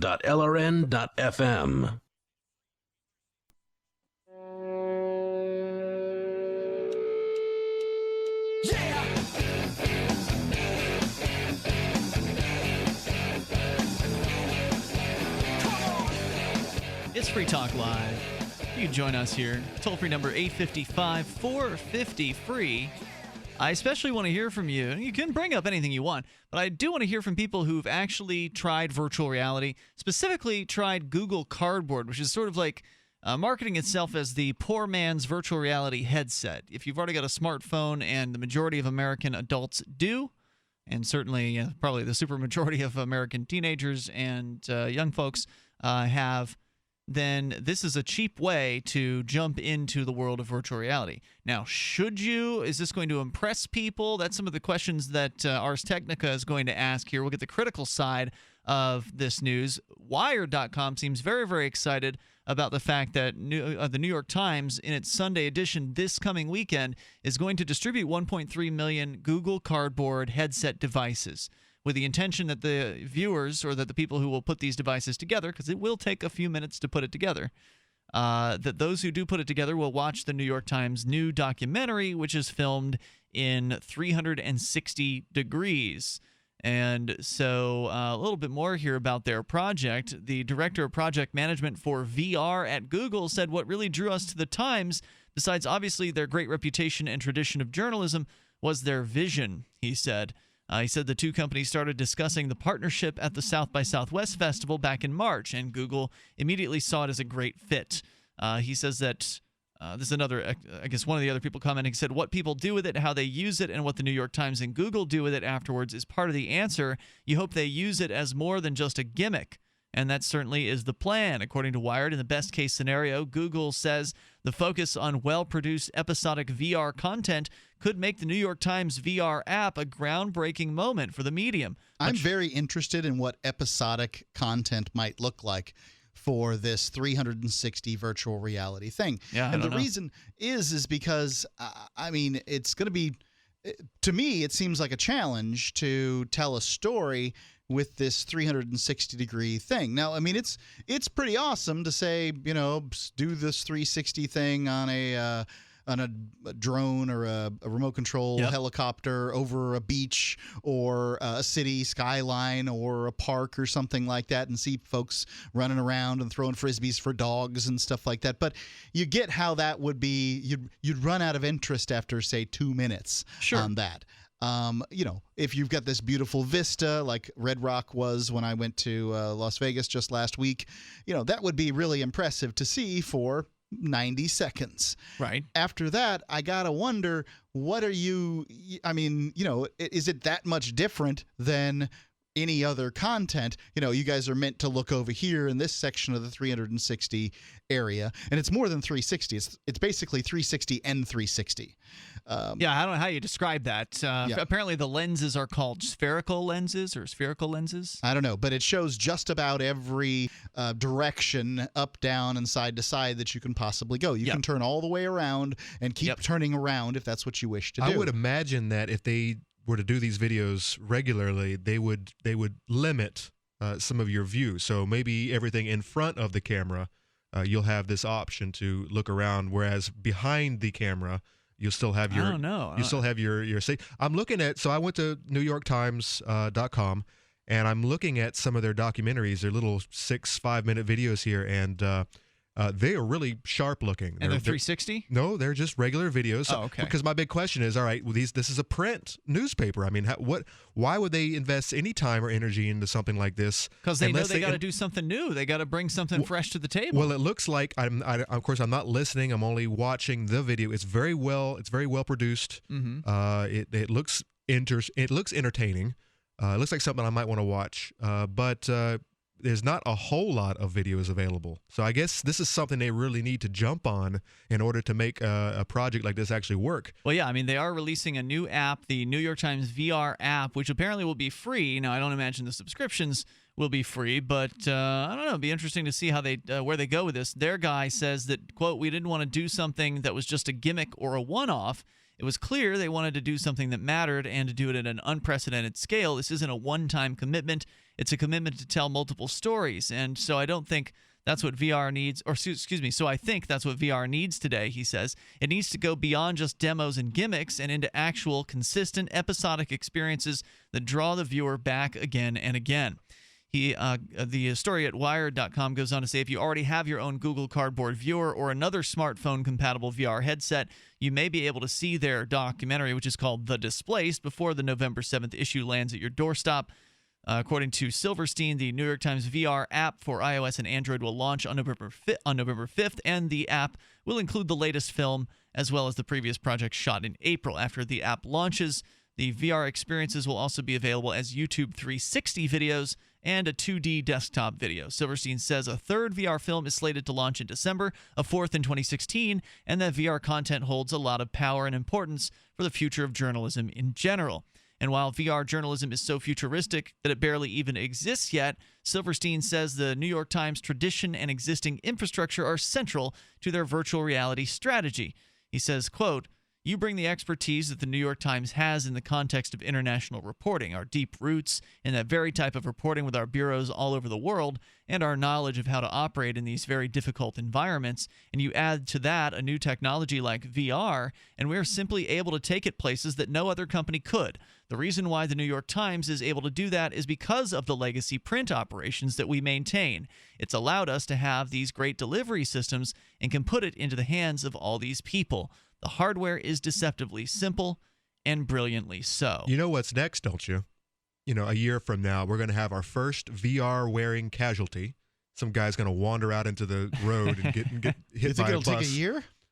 Well, yeah, I do. 1 year. So mark my words. They've got people that this happens with texting all the time. And I'm not talking about like all the blinky lights giving brain aneurysm. I'm talking about someone actually walking out in traffic because he's following the movie, and everywhere he looks, that's where the video takes him, and he just walks out into something. And then of course VR wearing regulation, because we're going to have that as a response to this casualty that's coming. It's coming. It's You're on its way. Probably right, Conan. Unfortunately, although it sounds like it'd be a bad idea to walk around while having VR goggles on, considering that you probably can't see anything at all. Well, you're seeing what's being delivered to you, but it's strapped to your face. It's not real. It's not there. Yeah, so I'm saying you don't see the reality. You're seeing the virtual reality.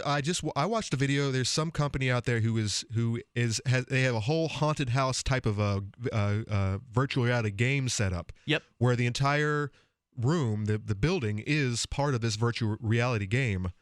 And you mean the real building?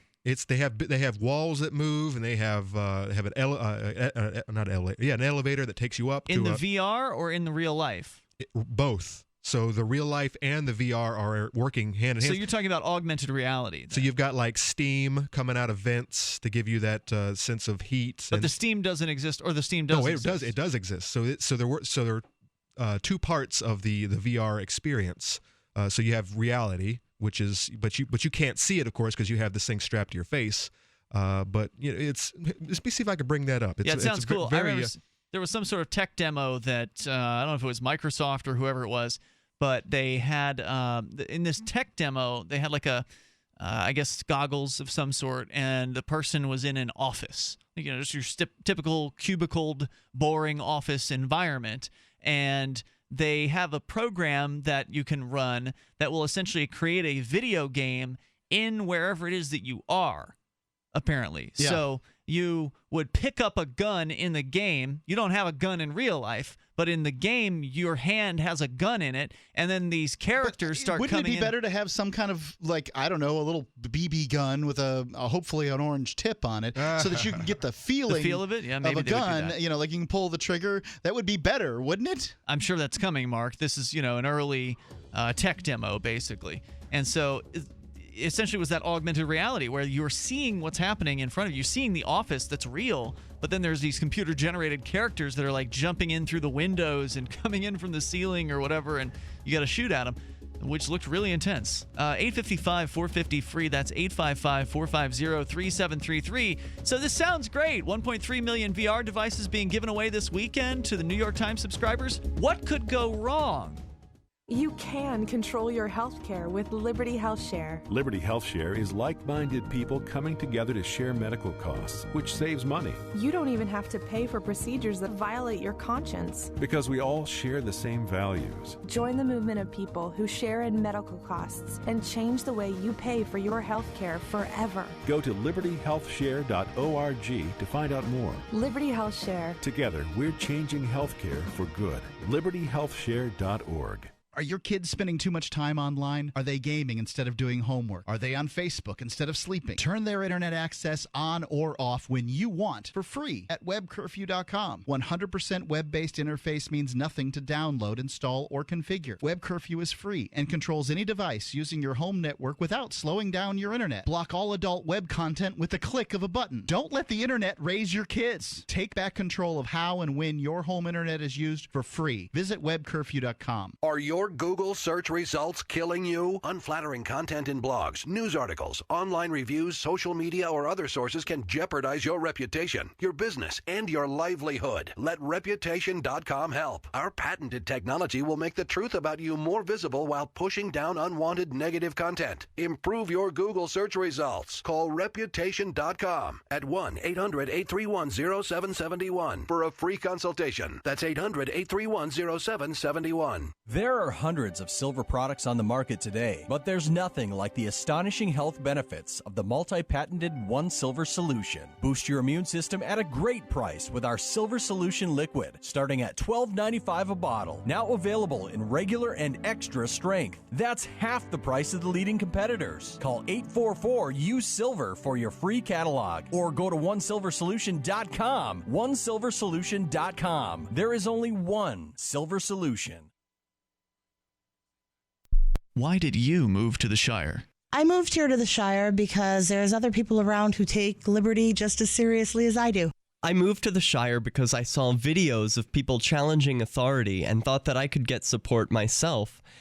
It called to me, like, do this right now. I wanted to be around people like me who got it, and once I got here, I knew there was nowhere else that I wanted to be. I've always wanted to change the world, so I moved to the Shire to join people who were actually working towards doing the same thing. The people here are awesome, loving, and positive. It was for the adventure and for the feeling of something important is happening here, and I just wanted to come to sort of be part of that. Visit ShireSociety.com to read and sign the Shire Society Declaration and learn the reasons why, if you love liberty, you should immigrate to the Shire. Plus, add yourself to the Shire map at ShireSociety.com. That's ShireSociety.com. The three most important things you can do for Free Talk Live are: 1, share one episode a week on Facebook or in some other social networking site. 2, buy the things you buy online through shop.freetalklive.com. 3, give $5 a month to the AMP program. You likely buy all kinds of things online. Amazon is the largest online retailer. You can get what you need at the same prices with free Super Saver shipping by going to shop.freetalklive.com. Please do your online shopping at shop.freetalklive.com. If you have a business, you know that IT can be frustrating, but it doesn't have to be. IT can serve your needs reliably, predictably, and on time. Rootwork Infotech helps businesses achieve always-on reliability. Their nerds know business and can meet your needs. To prove it, they'll give you 30 minutes on the phone with a senior consultant for free to answer any of your IT questions. Just go to rootwork.it/FTL to get your free call. That's ROOT work.it/FTL. You're listening to the best liberty-oriented audio streamed around the clock, on the air, and online. This is the Liberty Radio Network at LRN.FM.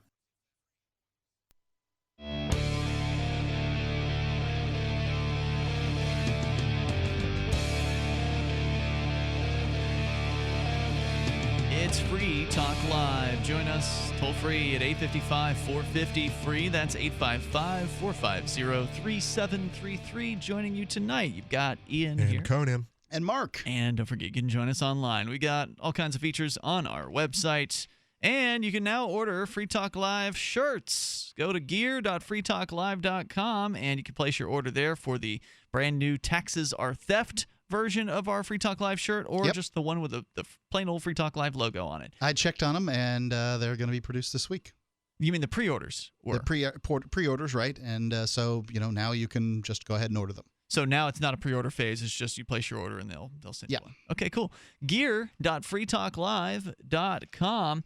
So the Wired.com story that I shared with you earlier this hour is very effusive, very excited about the upcoming New York Times giveaway of 1.3 million Google Cardboard devices. So if you're a New York Times subscriber, you will be getting one of these in the mail, or however the hell they deliver the New York Times if you're not in New York City. I would imagine it's the mail. So you'll be getting that, and that's a pretty cool thing. I think it's a pretty cool thing because Google Cardboard is a very affordable way to get into some level of VR. Now, ArsTechnica.com is a little more suspect of this whole giveaway. They've got a piece here that's critical. Sam Makovich writes over at ArsTechnica.com, are 1 million free Google Cardboard sets doomed to repeat QCAT's history? Do you know what a QCAT is? No. Well, the company that was giving them away that's the idea here, really right? wanted you to know what they were many years ago. A growing technology sector had finally made the big shift toward catching the interest of the greater consumer market. More people could afford the necessary devices and services to join in, and the sector promised to change the way that people got their news and information. So media companies fought to find a way to tie into this new thing that they barely understood. One of the biggest media outlets at the time, the vanguard of the old print world, tried to shake things up with a categorically weird new product that revolved around this burgeoning new tech. Knowing that novice users might not understand or even want an unfamiliar media consumption device, the company tried to curry favor with a giant giveaway and shipped millions of freebies to newspaper subscribers. That's the story making the rounds this week, thanks to a partnership announced Tuesday between the New York Times and Google Cardboard. On the weekend, this coming weekend, over 1 million Times subscribers will get the Cardboard-branded makeshift virtual reality kit tucked into the weekend newspapers that land on their doorstep, which they'll be able to use along with a compatible smartphone to watch a short VR film, as we just discussed. But it's also a story from the turn of the millennium. Okay. Back when VR meant Lawnmower Man and clunky head-mounted displays. Back then, instead of the Google Cardboard, the tech being given away was an animal-shaped gizmo that time nearly forgot. The QCAT, as in C-U-E-C-A-T. The QCAT. Okay. And that time around, things ended on a pretty sour note for the publisher doing the giveaway. Will the current big-ticket partnership play out the same way? Will millions of VR novices embrace this maturing tech after trying a free taste of a junior-sized version? Or will they pitch their Google Cardboard in the trash can? Let's take a look back so we can guess at how things are going to end up. Of course, the city of Dallas will never forget the QCAT, According to a report from the Time, the city's biggest publishing company, Bello Corporation, invested somewhere between $37 and $40 million into the white kitty-looking device, and then slipped 1 million of them into subscribers' copies of the Dallas Morning News for free. Okay. Now, full disclosure, says the author, I was a freelance contributor to the Dallas Morning News at the time, though sadly, I never got a QCat.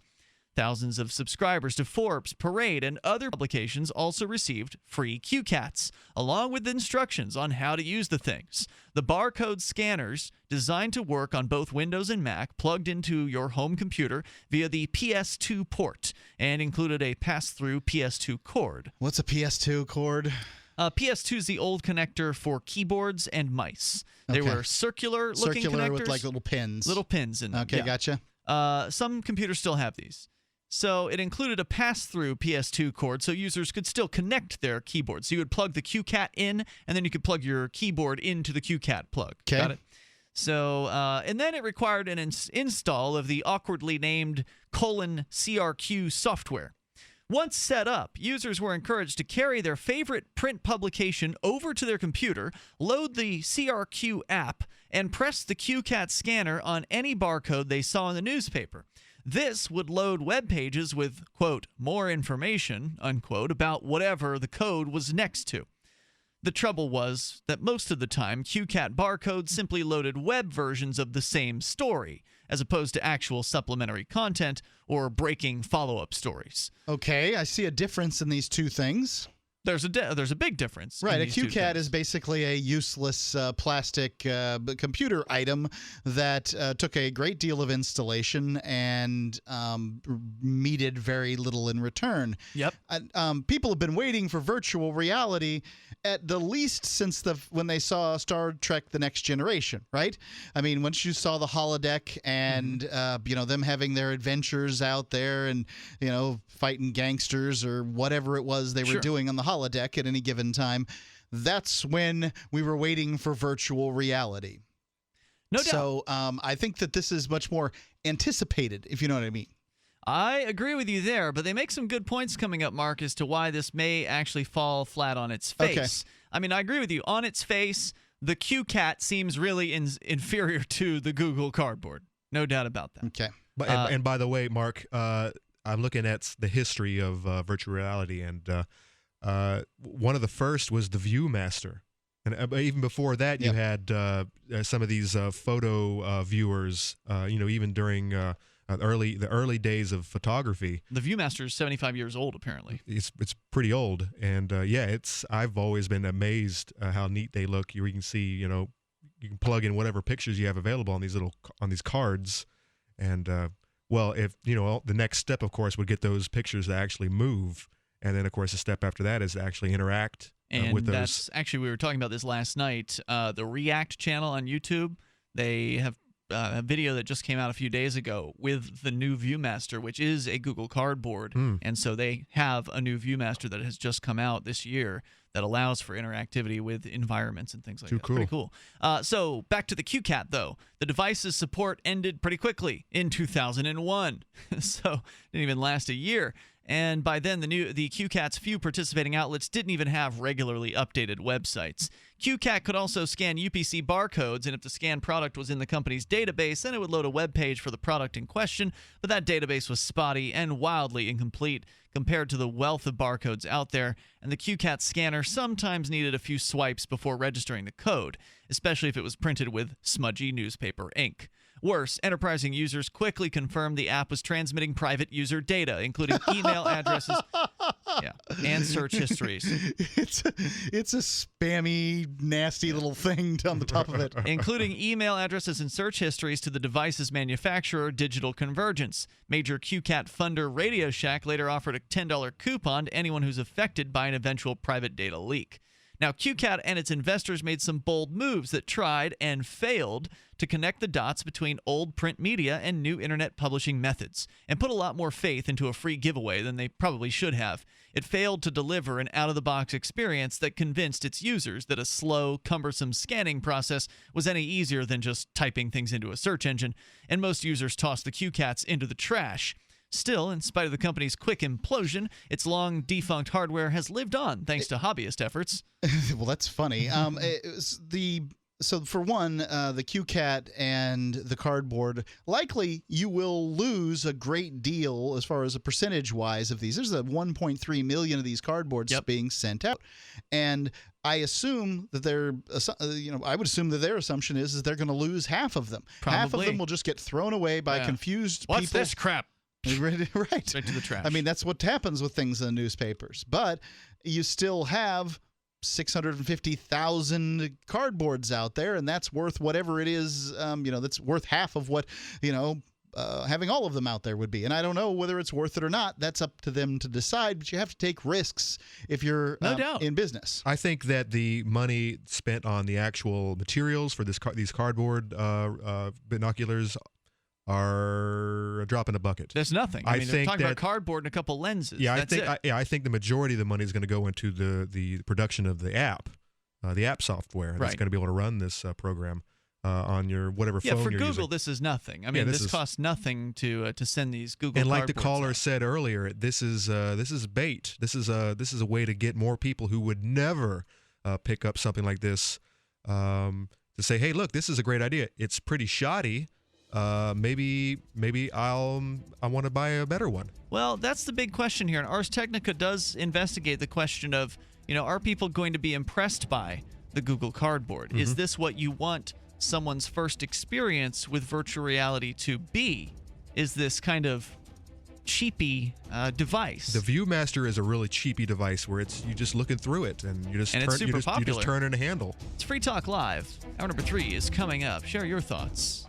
Dr. Ngozi Obi is an emerging American author of Nigerian descent who's published 2 novels with an inspirational message. A third is in the works. Her first novel, Love's Destiny, follows Naira, a somewhat naive young woman, in a gripping tale of love lost and found. Her second novel, When Dreams and Visions Collide, follows Fern and friends as they discover what it takes to realize a dream and the true meaning of unconditional love. Dr. Obi's books are available where books are sold and ladyofdestiny.com. Currency is too important a thing to be left in the hands of government bureaucrats, especially when billions of dollars can be created with the swipe of a pen. Overstock.com supports the cryptocurrency movement because it returns the power of an inflation-proof form of money to the people where it belongs. Did you know that you can use Bitcoin to pay for anything Overstock.com sells while enjoying free shipping on orders of 0.211 Bitcoin or more? If you support freedom and the cryptocurrency movement, you should support Overstock.com. This is your Robertson Roberts Brokerage Daily Precious Metals Update. In early trading Tuesday, gold is down $8 at $1,126 per ounce. Silver is down 10 cents at $15.37 per ounce. Bitcoin is trading at $394 US. Gold is under pressure on anticipation of a Fed rate hike in December. I rather doubt that's going to happen. Robertson Roberts Brokerage. Give us a call at 800-874-9760 or visit us online at rrbi.co. If you want to know the latest about Free Talk Live before we go on the air, all you need to decide is how you want it delivered. It's your choice. Visit news.freetalklive.com. You can get emailed announcements and participate in contests via our email updates list. Plus, we have a Twitter account that you can follow and a Facebook page where you can become a fan. So visit news.freetalklive.com to get news about Free Talk Live as soon as it's announced and the way you want it delivered at news.freetalklive.com. That's news.freetalklive.com. You're listening to the live edition of Free Talk Live. Hour number 3 is next after the news here on the Liberty Radio Network at LRN.FM. From Keene and the Shire, the Liberty Media capital of the world, this is Daryl W. Perry, host of FPP Radio News for Tuesday, November 3rd, 2015. Silver is trading at $15.34 per ounce. Gold is valued at $1,131 per ounce. And according to BitcoinAverage.com, the average price of Bitcoin is $389. Antiwar.com reports Iraq's parliament voted on Monday to limit the prime minister's power to change the composition of the government without parliamentary approval, amid growing anger at a recent reform which in August saw the prime minister sacking every vice president and deputy premier, nominally to prevent corruption. Iraq's government has in recent years given Kurdish and Sunni Arab politicians those deputy posts as set-asides, giving them the appearance of some power in the government, and the elimination of the position was seen by many as a dramatic attempt at centralization. Former Prime Minister Nouri al-Maliki was also a vice president, and his supporters were harshly critical of removing his position. Monday's vote included a complaint that the August move was unconstitutional, though it does not appear to attempt to roll back those changes. It does, however, insist that Prime Minister Abadi cannot make any further such changes without parliamentary approval. The vote itself is a comparatively minor matter, however, compared to the tension that caused it, and the ruling State of Law Party, of which Abadi is a member, is said to be considering withdrawing its confidence from Abadi, potentially forcing him from office outright. For over 35 years, Robertson Roberts has been a trusted source for buying and selling your investment-grade precious metals. They also take Bitcoin for precious metal purchases and permanently removed the minimum purchase order for all orders paid in the digital currency. Call Robertson Roberts today for knowledgeable advice on investing and a forward-thinking approach to new technologies. 850-478-5270 or online at rrbi.co. UPI reports hacking group Anonymous has begun publishing the emails and phone numbers of Ku Klux Klan members online after making threats against the white supremacist group last week. The group published 23 email addresses and 57 phone numbers allegedly belonging to Klan members on Sunday and Monday using the text-sharing website Pastebin. Media sources, including the International Business Times, say the membership details have not been verified. The full revelation will be completed by Thursday to coincide with the group's global protest, the Million Mask March. A source connected with Anonymous says Twitter accounts affiliated with the Klan have reacted angrily to the dissemination of the info and suggested hosting a rally on the same day as the Million Mask March. Anonymous planned to release the Klan information to mark the first anniversary of the Ferguson, Missouri protest when a grand jury decision not to indict former police officer Darren Wilson in the shooting of an unarmed teenager, Michael Brown, catalyzed widespread criticism and demonstrations. A statement on a WordPress site apparently devoted to distributing information about Anonymous explained the group's motives for releasing the information. Speaking to the Klan, the group said, applying transparency to your organizational cell is the right, just, appropriate, and only course of action for a hate group composed of criminals. You can support FPP Radio by shopping online. Whether you're looking for precious metals, bitcoins, or books, you'll find that and more at shop.fppradio.com. Every purchase you make from one of my affiliates at shop.fppradio.com helps fund FPP Radio. That's shop.fppradio.com. Reuters reports Ohio voters will decide Tuesday on whether to become the first Midwestern state to legalize the recreational use of cannabis, though a rival ballot measure could kill the law before it takes effect. Issue 3 would add an amendment to the state constitution that legalizes both personal and medicinal use of cannabis for those over 21 years old. The ballot initiative was the result of a campaign that gathered more than 300,000 valid voter signatures from around the state. Ohio is considered a political bellwether, so a win for recreational cannabis in Ohio is expected to change the national conversation on legalization. 7 states are expected to vote on taxing and regulating recreational cannabis next year. Issue 3 also grants exclusive rights for commercial cannabis growth and distribution to 10 facilities around the state. Critics of the measure say this creates a monopoly and responded with a rival ballot measure called Issue 2. This ballot measure would nullify legalization if it creates an economic monopoly or special privilege for a private entity. If both measures pass, the conflict will likely end up in court. This has been FPP Radio News. Online at fppradio.com. A civilian casualty is flattered to have been mistaken for a Hamas leader, and an asexually reproduced sea sponge is worried she's turning into herself. This news summary is best enjoyed in a state of leisurely repose, so sit back, relax, and let the waves of condensed news gently lap at your brain. This is the Onion Week in Review. Hoping to foster a lifelong connection to the airline, Delta announced the launch of its official alumni magazine, Flown, this week, a quarterly publication for people who have been passengers with the airline at some point in the past. A press release from Delta confirmed that the magazine will feature obituaries, wedding announcements, and profiles of prominent flyers that celebrate the shared experiences and interests of the airline's 900 million alumni. I think it's a nice thing for Delta to do. I mean, it's always interesting to just skim through a shoe, see what the old boarding group's up to. It kind of makes me nostalgic for the few hours back when I was on that flight to Tampa. Simpler days. This is the Onion News Network.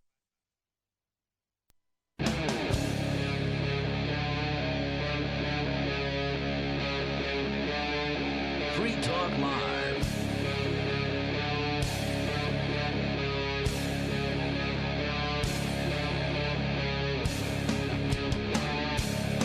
It's Free Talk Live. Is the big VR push by Google's Cardboard device and the New York Times, is it going to fall on its face this weekend, or is it going to be the biggest thing to ever happen to virtual reality thus far in our lifetimes? That's the big question right now. You can share your thoughts, especially if you have used Google Cardboard. And I'm surprised. I'd be shocked if we have people in our, if we don't have anyone in our audience that hasn't used this. They're very, very affordable.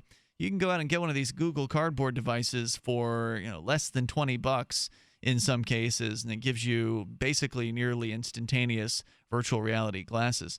So you can join us on phones here at 855-450-FREE, 855-450-3733. It's Ian, Conan, and Mark in the studio. Let's go to the phones, to the fun. You can bring up anything you want. Greg is in California. Hey, Greg.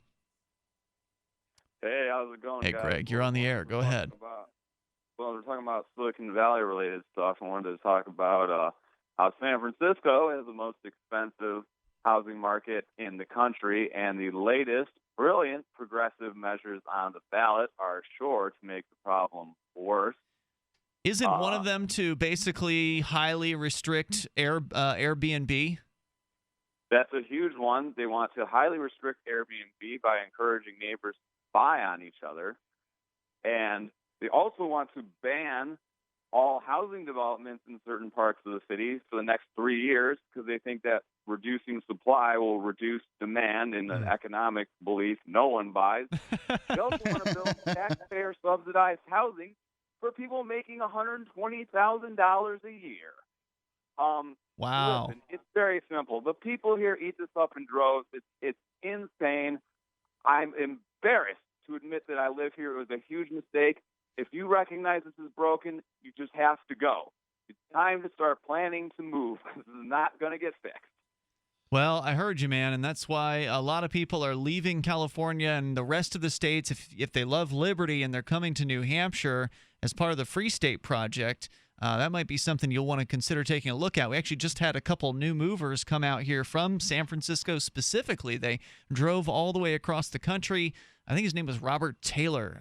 He's a blogger, and he and his new wife made the move out here as part of the Free State Project.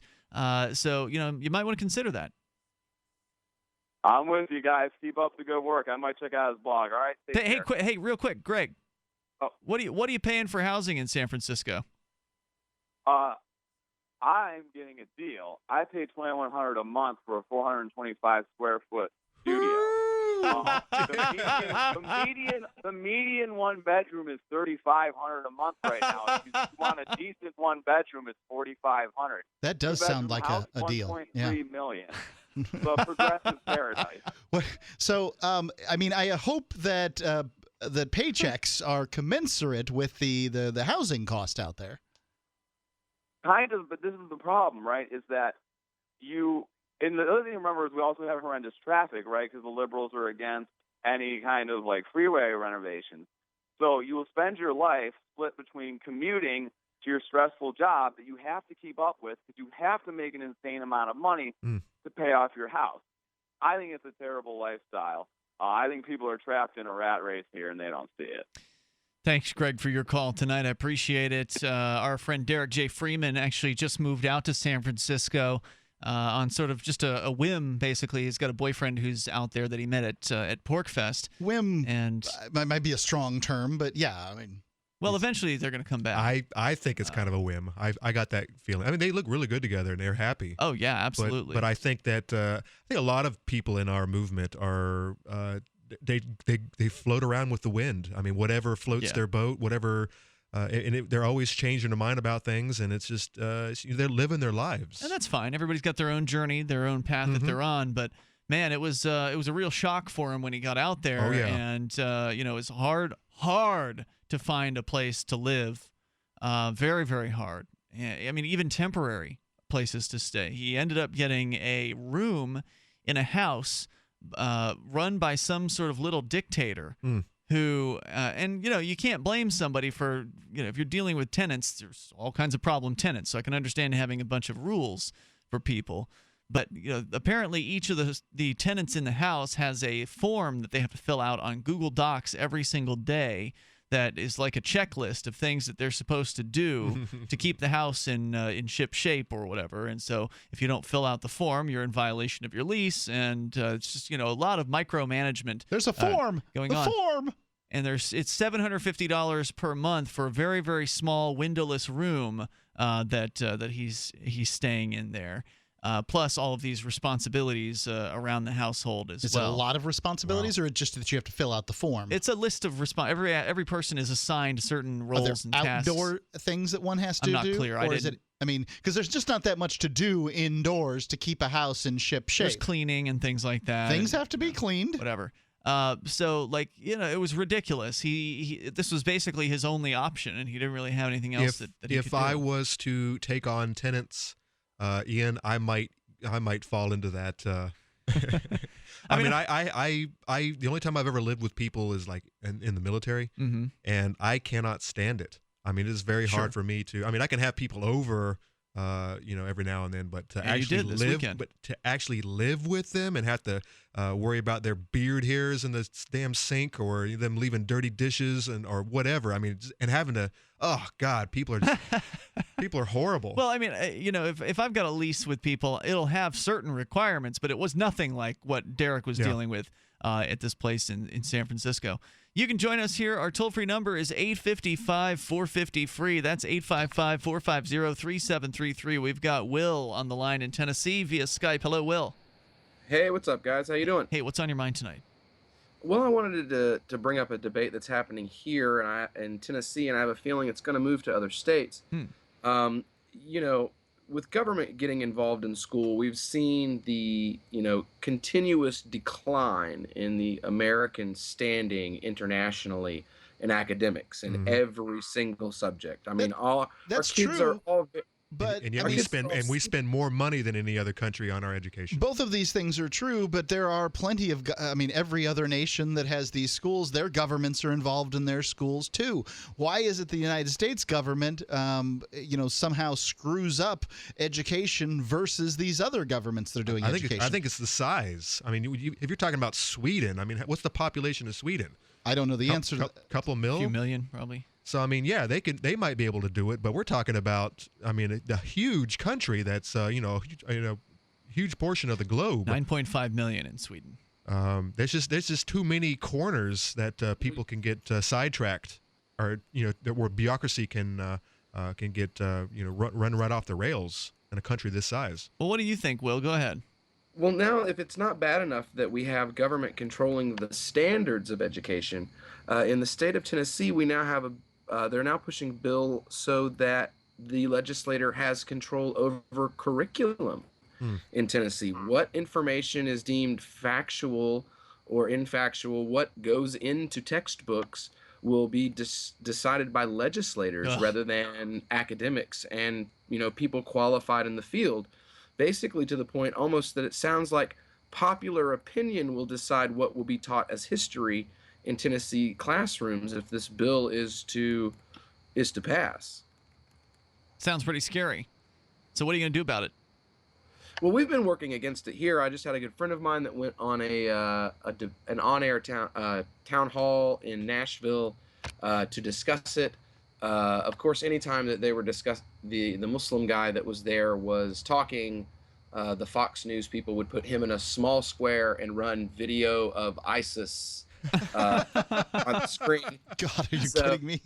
I'm not kidding you, seriously. Oh, And every crap. time he would be making a point, they would stop him in the middle of his point and say, "Oh, well, we've got to go to Scott with the Twitter feed. Scott, what do you have from Twitter?"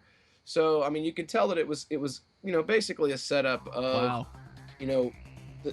the legislature wants control over curriculum. There are people who are upset about Everybody wants control of curriculum. Once there's curriculum, people want control of it. Well, what we need to do is have people opt out and say screw you to the feds at the state level, number one, and then others, locals, moms and pops who have kids, have them opt out of the state-run indoctrination centers as well. Thanks for the call, Will. I appreciate it. Our toll-free number, it's Free Talk Live. We'll give you that coming up. Every once in a while, you get information that's worth changing your life for. This is one such time. You can save up to and beyond 25% on all purchases at Amazon. You probably heard of Bitcoin and just not thought much about it. You certainly know that you can get competitive pricing at Amazon, but now you can get a 25% discount on nearly everything you need to live. I've just given you a huge raise, and all you have to do is claim it. You go to saveitpurse.com and open an account. Do this right now. Don't wait. Then you fund the account with Bitcoin. You can buy them through expresscoin.com with a check or money order. There are other ways to get Bitcoin, but that's fast, safe, and easy. This information is worth you changing the way you do things. Go to saveitpurse.com right now, get signed up, and cash in on the huge raise I'm offering you. 15 to 25% off of everything at Amazon through saveitpurse.com. It's saveatpurse.com. Earthquake, floods, winter storms, prolonged power outages, or war. Each of us have had that moment when we recognize that we need to be better prepared. We typically do the same thing. We start with food storage, then we address the need for water. But have you considered heat storage? I'm talking about staying warm in the cold. Here are some things for you to consider. How will I keep my family warm? The standard answers are firewood, coal, or propane. But the problem with that, if you need to be on the move, is you can't take it with you. Another concern, there may come a time when you need to stay warm without smoke, like in times of war. There may even come a time when you can't burn fuel. The answers may be simpler and less costly than you think. For these answers, go to fortressclothing.com. Again, fortressclothing.com has the answers to your heat storage dilemma. Don't get stuck in the cold. fortressclothing.com. You'll never be cold again.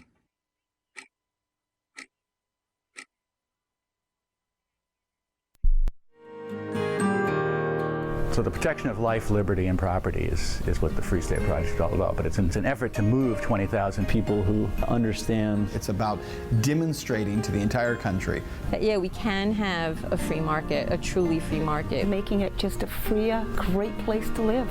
It's the world's largest voluntarist libertarian community, and it's only getting bigger. That's amazing, to be able to move to a place where other people passionately believe in being free and independent. What the Free State Project is managing to do, though, is to put their money where their mouth is. It's physically getting up across the country and saying, let's go someplace and let's demonstrate the power of these ideas. There's a lot of kind of philosophy that surrounds liberty. There's a lot of thinking about it and talking about it. But here in New Hampshire, people are doing it. 101 Reasons Liberty Lives in New Hampshire, a documentary by Free State Project Early Movers. Watch it free at 101reasonsfilm.com. 101reasonsfilm.com. Here's a chance to do a little activism while you're cruising Facebook, Twitter, or Google+. Between the LOL cats, the recipes, the hot girls, and the inspirational sunrise memes, Free Talk Live's posts pass by your newsfeed. Like them, comment. It gives us more exposure. If you don't see our posts, click like at facebook.freetalklive.com and then hover over it to click Get Notifications. It's an easy way to spread the ideas of liberty a bit further. I know you're busy, but you can spare that 1/10 of a calorie it takes to click on something. Facebook.freetalklive.com. There comes a time when you need custom embroidered or screen printed apparel for your business, organization, or a special event. Corporate Casuals has been helping people create great looking logoed apparel for over 25 years. They can produce a single piece or thousands using name brand apparel like Nike, Patagonia, Adidas, and Hanes. Create your logo in their online embroidery design studio or upload your existing logo and they'll turn it into embroidery. Go to corporatecasuals.com/FTL and include FTL in the order notes and save 5% on your order. While our satellite channel is free to listen to, it's not free for us. You can help us cover our satellite costs with the chip-in on the right side of the page at lrn.fm.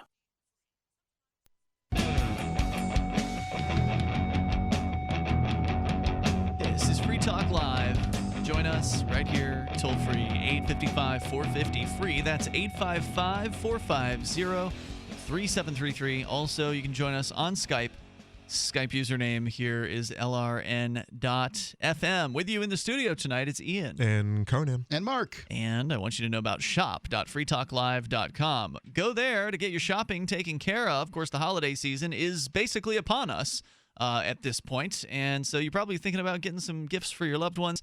If you do not have Bitcoin, go to shop.freetalklive.com, and then there are links to Amazon there, as well as Walmart. You can click into those links, and Free Talk Live will get a portion of your purchase price when you shop there at shop.freetalklive.com. And by the way, those links are good for people in the U.S., Canada, and the U.K., so go there and get shopping if you don't have Bitcoin. If you do have Bitcoin, then I recommend saveitpurse.com, which is also linked to from shop.freetalklive.com. Now, we've been talking about virtual reality quite a bit here tonight, and we just had Will on the phone from Tennessee talking about these government bureaucrats taking more control over, educational curriculum, which is a scary idea. There are already plenty of reasons to not send your kids to government school, and of course, the longer the government's in control of these schools, the worse they seem to be getting. So, number one, get your kids out of government school if you possibly can.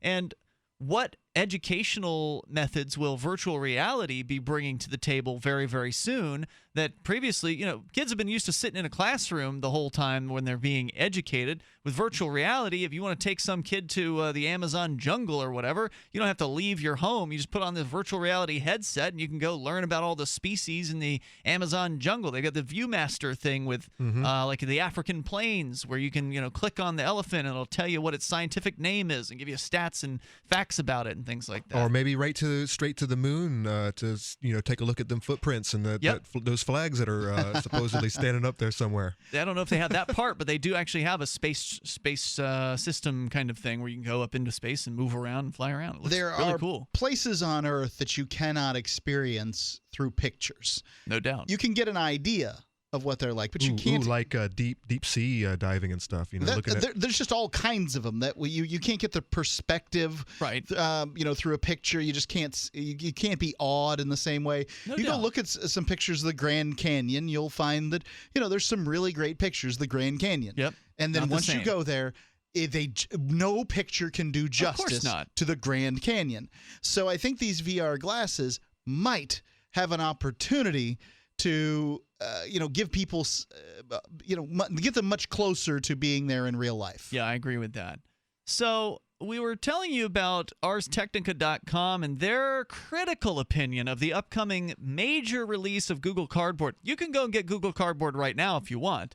And I heard rumor that Brian Sovryn actually has a pair of these goggles, so maybe we'll get to hear from him at some point as to what it's like to actually use these things. Yeah, he might be reviewing it on the next one of his programs. Sovereign Tech, yeah. So anyway, the Ars Technica piece here is a little critical of the idea that Google's going to be giving away 1.3 million of these things in the upcoming Sunday Times distribution.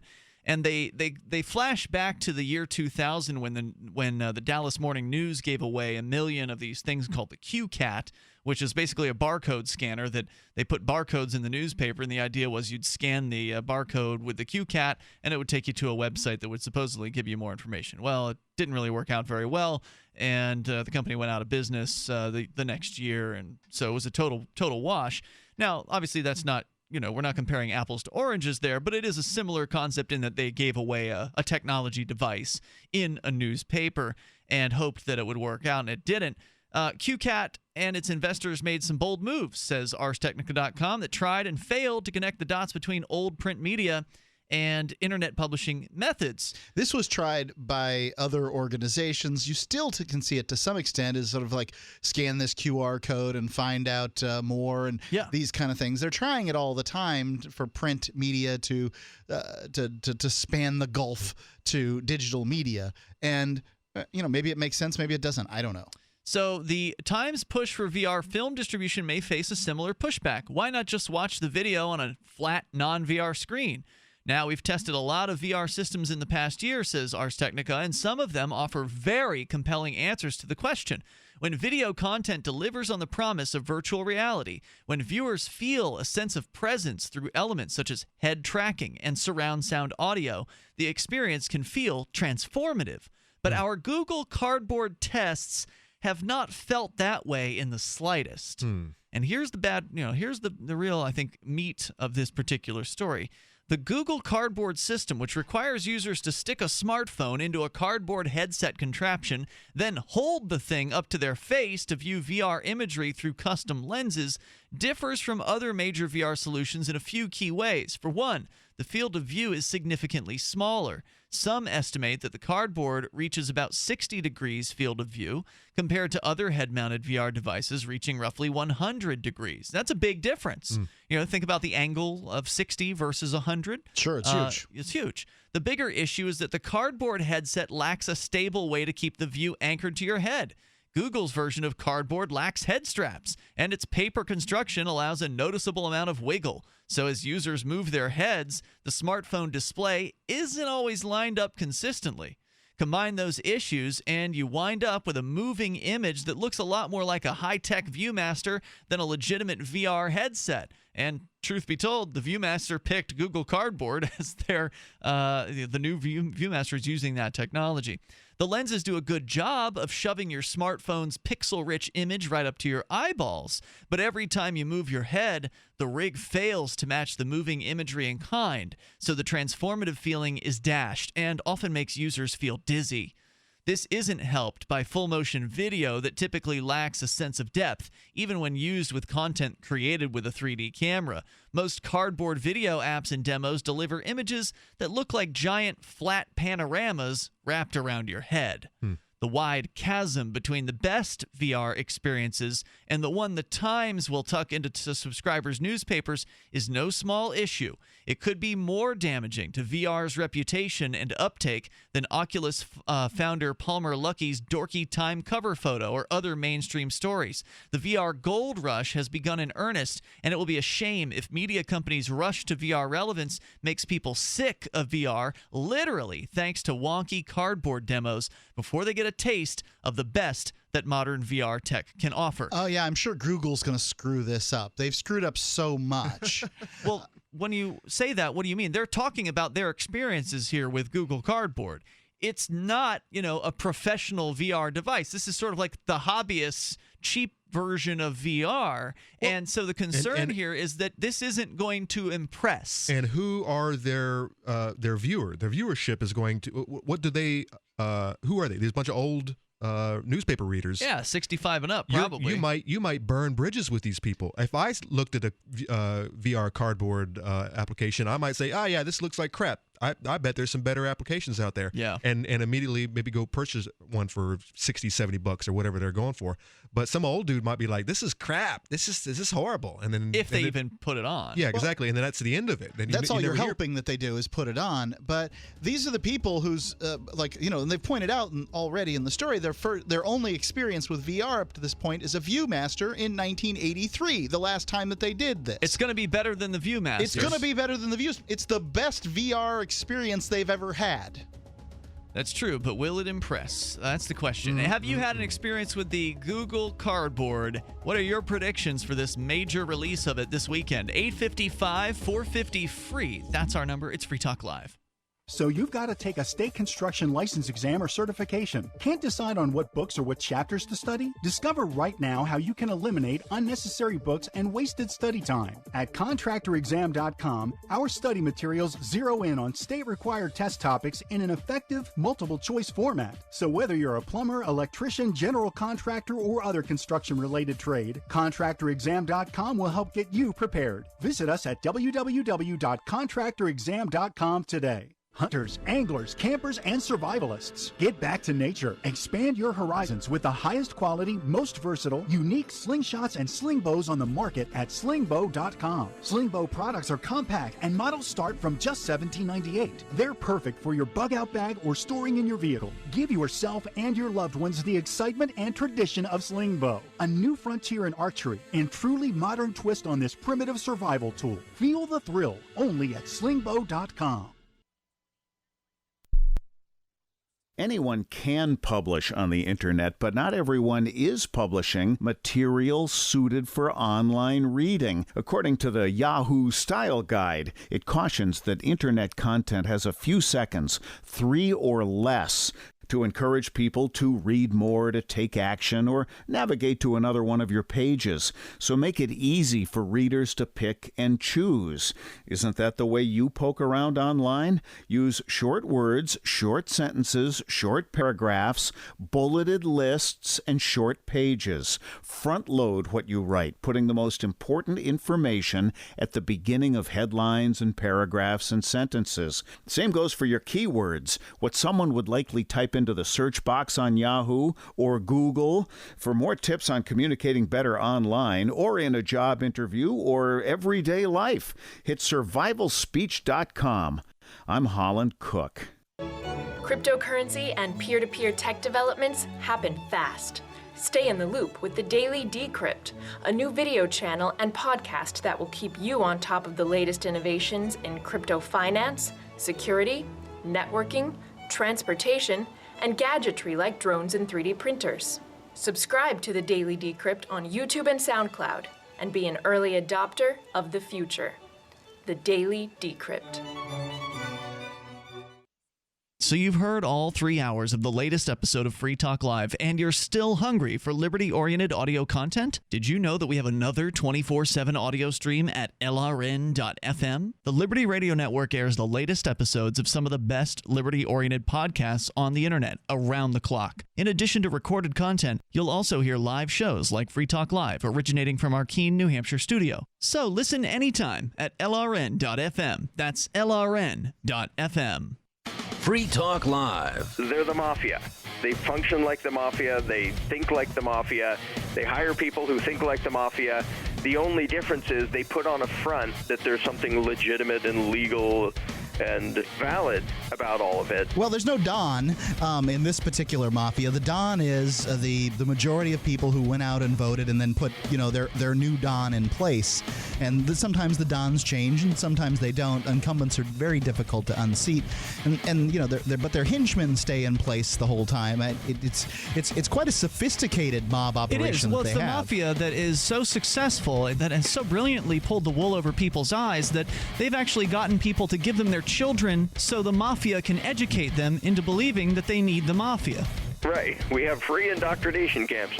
Schools for you to send your kids to. Free Talk Live, 7 nights a week from 7 to 10 Eastern, live on the Liberty Radio Network at LRN.FM. Do you love Twitter? Make sure you favorite the LRN.FM Twitter account so you can receive our tweets at twitter.lrn.fm. That's twitter.lrn.fm.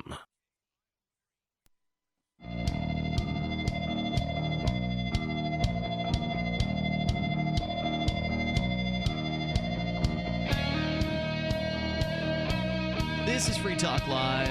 You got a toll-free number, and you can join us here, especially if you have experience with Google Cardboard. 1.3 million of the Google Cardboard VR headsets are going to be going out with the New York Times Sunday edition this coming weekend. This could be a watershed moment. This could be a huge thing for virtual reality, or Ars Technica is saying it could be a major flop, especially if people aren't impressed with the Google Cardboard, which is certainly a lesser system than things like the upcoming Oculus Rift. You know the funniest part about this whole story coming out, we're talking about this tonight. Last night, I watched They Live for the first time. Wow. And it's been on my to-watch list forever. The old John Carpenter movie. And so the basis of the story is the man puts on these lenses, these sunglasses, which allow him to see things there in reality that you can't see without the help of these glasses. That's right. Where could maybe these Oculus Rifts or these cardboard Googles take us in? What's the next level? I don't know, but What maybe are we Brian gonna see that's- Sovryn. Maybe Brian Sovryn can answer that question for you. What is the next level? Because he is the host of Sovryn Tech, great tech-oriented, liberty-friendly podcast. Also, the 3-time panel host of the Tech Panel at Keenvention. It was great seeing you this weekend, Brian. And the pictures, by the way, of the stage that you were on have just been uploaded. Some of them to the Keenvention Facebook page. You look great. Your panel was excellent. Welcome to Free Talk Live. Fantastic. Yeah, thanks. Always a pleasure to be on the old stomping grounds of Free Talk Live. Yeah, and actually one of our listeners, I asked on our Facebook page, hey, does anybody have Google Cardboard? Figuring that, we got a relatively tech-friendly audience here. Somebody has to have shelled out, $15 or whatever and gotten one of these things. And they said they had heard that you had it. So I figured, let's see if we can get them on the air. And here you are. So what is your experience with the Google Cardboard, the sort of homebrew cheapy virtual reality semi-device? And don't knock homebrew, Ian. There's some good homebrew out there. That's right.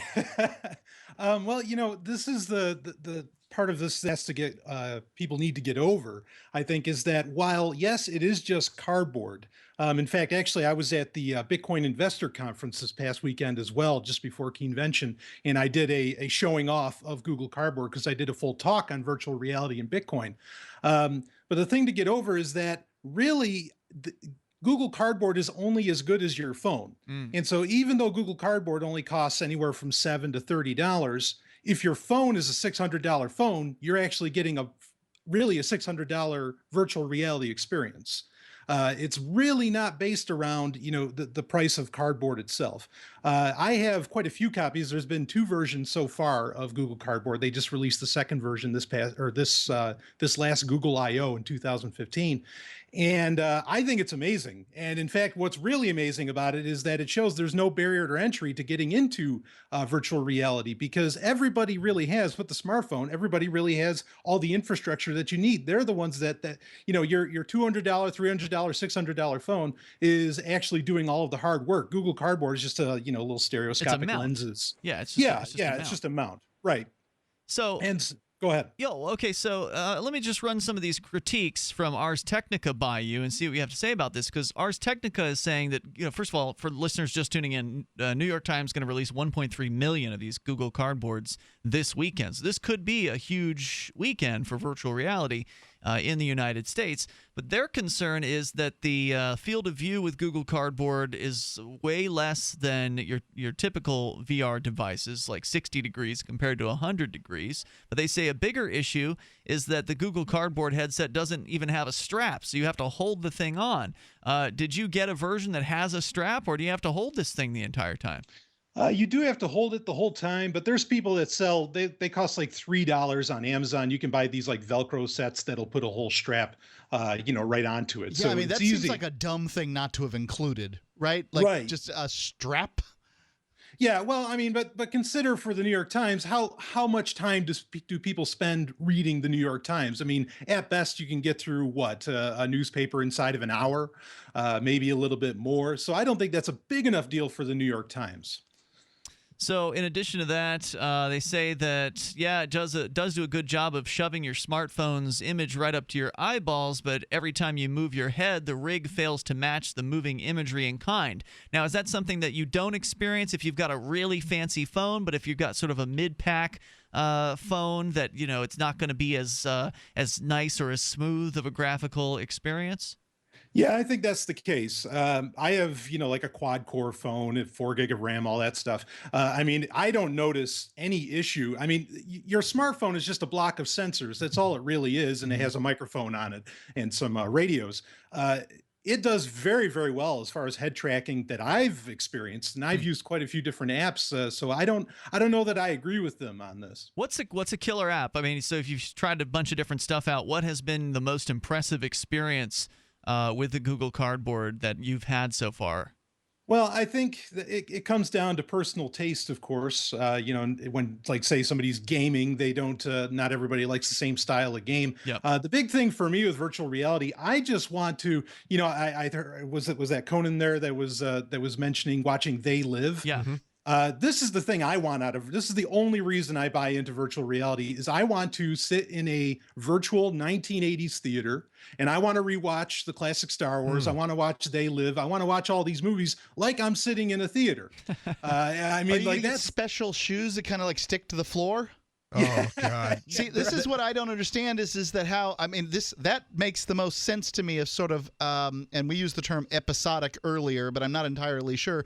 But how do you tell a story in this VR 360 360 around and 360 up and down experience when people might not necessarily even be looking towards the actors or what the action that's going on, that kind of thing? Yeah, I'm not sure how, like, if you're going to actually experience a movie, like I'm more talking about experiencing the movie theater and watching a gigantic screen in front. Yeah. I don't know how exactly Hollywood plans on working virtual reality into the actual movie experience other than like 3D depth perception, which obviously has been around forever. I'm not sure exactly how that will work out. Certainly Alphabet, or well, that's Google's parent company. Google they bought out a company called Magic Leap, which is working on how your body can, without much of an interface, really interact with the virtual world that you're in. But that's something that they haven't really talked much about, but it's been in development for a while. So and by the way, the Magic Leap virtual reality video that's out there, is that real, Brian, or is that fraudulent stuff? Supposedly that's real. Is this the thing that I was talking about with the guys jumping into the office, the computer-generated characters coming into a real office and shooting at you? That? Yeah, that sounds about right, like the one. Yeah, supposedly that's much more than just some simple demo, but a lot of mystery around what they're doing with Magic Leap, that's for sure. And as far as you're talking about actually wanting to watch these movies 3D, are you talking about being able to interact in the movie, or you just want to be in the theater watching these movies? Like in a virtual theater? Yeah, myself, I just want to be in a virtual theater. I just want to feel like, for a couple hours that, because I mean, I was born in 81, so I didn't get to see Rambo 2, in theaters when it was out, but I'd like to just have that virtual experience of watching Rambo 2. And I mean, not only that, but also the fact that in virtual reality, you could create, a 100-inch, 200-inch screen that you could possibly be sitting in front of, and you could be in a room, the size of a closet. And you're going to have that. I mean, there's a lot of possibilities to be had here as far as interaction. In fact, honestly, like I think, virtual reality, you could do. In fact, I talked about this while I was in Vegas. You could do virtual kind of free state projects. I mean, it's never going to replace the real thing, but I mean, you could create spaces and you could encrypt those spaces where you could really interact with people and do all kinds of wild things. And the fact that everybody already has the infrastructure, that being the smartphone, and all you need is a piece of cardboard, I think this is really exciting. So you can slave away for the state during the day, and you can go home to the comfort of your own home, and you could plug into the Free State project there on your home computer and escape and escape away. All the drama you want. Brian, do you want to stick and talk about this a little bit more? Yeah, I'll stick around. That's fine. Brian Sovryn is here with us from Sovryn Tech. You can subscribe to his podcast. Although, didn't you get rid of your website? Now you're just like SoundCloud only, or? Oh, no, I have a full website, sovryntech.com. Okay, good. For whatever reason, I didn't know it was still there. Sovryn Tech, Sovryn Tech.com. More with Brian Sovryn coming up. This is Free Talk Live. You can control your health care with Liberty Health Share. Liberty Health Share is like-minded people coming together to share medical costs, which saves money. You don't even have to pay for procedures that violate your conscience. Because we all share the same values. Join the movement of people who share in medical costs and change the way you pay for your health care forever. Go to libertyhealthshare.org to find out more. Liberty Health Share. Together, we're changing health care for good. libertyhealthshare.org. Are you searching for your soulmate? Someone you can trust, who will never betray you? Or cooperate with the NSA? Stop searching. With EasyDNS, you found a keeper. EasyDNS does it all. Domain names, web hosting, and managed WordPress hosting. EasyDNS stands up for your internet freedom. And with servers in Canada, they do not cooperate with the NSA. Go to EasyDNS.com. You'll love their services or get a full refund. They guarantee it. And they accept Bitcoin. That's EasyDNS.com. Before Before using Heart and Body Extract, my energy level was very, very low. I could only walk a few feet and then would have to sit down. I was tired and lethargic. But after taking Heart and Body Extract, my energy level has improved greatly, and I can now walk longer distances without getting tired so fast. Thank you, Heart and Body Extract. Learn the secrets of an effective, natural, 100% organic nutritional supplement for a healthy heart and circulation at hbextract.com. Hey, Berkey Guy here. Are you still drinking unfiltered tap water? Does your water contain chlorine or fluoride? Will you have drinkable water in an emergency? The Berkey Guy is here to help you remove these and other potential contaminants from your water, thus helping you drink clean, purified water. We offer Berkey water purification systems at the lowest available prices online. Don't go another moment without Berkey system. Over the last 10 years, we've helped thousands drink clean, purified water. Join them by visiting goberkey.com or call me, the Berkey Guy, at 877-886-3653. That's 877-886-3653. Hi, I'm Derek J. I don't want a politician to represent me. To me, government is the idea that one group of people can coerce everyone to comply with an edict or face increasing punishments up to and including death. Despite perhaps the most noble of intentions, the best government services are a far cry from what could be provided for by voluntary interactions. Besides, the people who call themselves the government wage wars and put peaceful people in jail for crimes involving no victims. If Starbucks used some of its money to drop bombs, I wouldn't shop there. So why would I support the American empire? The empire does not require my consent. Derek J's Victimless Crime Spree. Watch it for free and order the Director's Cut DVD at victimlesscrimespree.com. That's victimlesscrimespree.com. LRN.FM is proud to announce our official listening apps for Android and iOS devices. Now you can easily tune into our streams anywhere, anytime on your smartphone or tablet. Just visit apps.lrn.fm or search for LRN.FM in the Android or Apple app stores. Please download, rate it 5 stars, then share the link on social media, and let your friends and family know how you're listening to LRN.FM. Download it now, free at apps.lrn.fm. That's apps.lrn.fm. The new 4th edition of Healing Our World, The Compassion of Libertarianism, will take your understanding of liberty to a deeper level and has over 1,300 updated references, new cartoons, and a foreword by Dr. Ron Paul. With discounts for multiple book purchases, the new Healing Our World is a great gift this Christmas for the liberals, pragmatists, environmentalists, and Christians in your life who think libertarianism is cold-hearted. Get yours today at healing.freetalklive.com and use promo code FTL for a $5 discount. Listen to LRN.FM on any phone, anytime. 213-493-0309. That's 213-493-0309.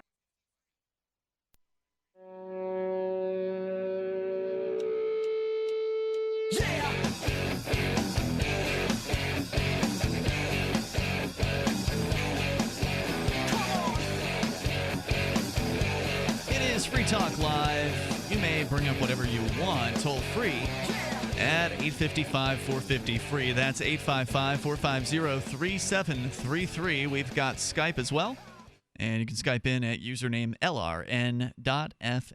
With you tonight in studio, you've got Ian. And Conan. And Mark. Also with us on Skype right now, Brian Sovryn is here. He was at Keenvention over the weekend. Also, he was with you, Mark, in Vegas at the Bitcoin Investor Conference.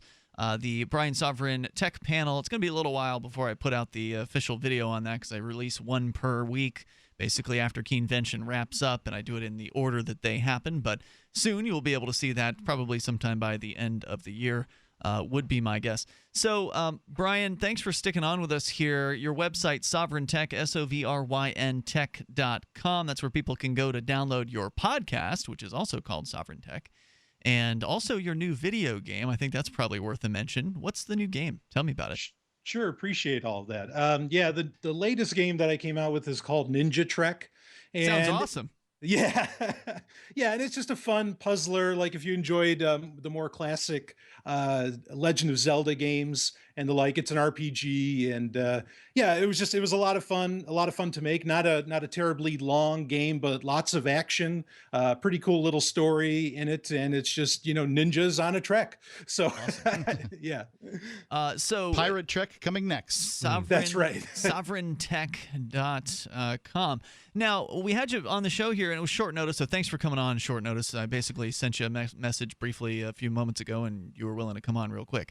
No problem. And talk about the Google Cardboard giveaway that the New York Times and Google are doing this coming weekend. 1.3 million Google Cardboard devices are going out to homes all across the country. ArsTechnica.com, their article is pretty critical, saying that this could be a bomb. That it's the user's phone is the most important factor here. You say you've got a really sweet phone. My phone, on the other hand, it's an S3. It's a few years old at this point. It's got only a 720p resolution, so it's certainly not the highest possible resolution. I'm willing to try this because I'm a tech geek, and I'll be appreciative of its good parts. But the average person putting this thing together and sliding their phone in, maybe it won't be so impressive to them. I mean, if somebody doesn't have a great phone, isn't there a legitimate concern that Ars Technica has that this is going to fail to impress that person? They're going to chuck the Google Cardboard in the trash, and then they're going to write up this virtual reality stuff as a bunch of hogwash. Right. Well, I can't imagine that the New York Times is going to be doing any content that is that hardware intensive to where a really impressive phone would be needed. If anything, they're just going to show off some videos, perhaps. That's one of the most common things that get used. Is there's a specific YouTube 360 channel.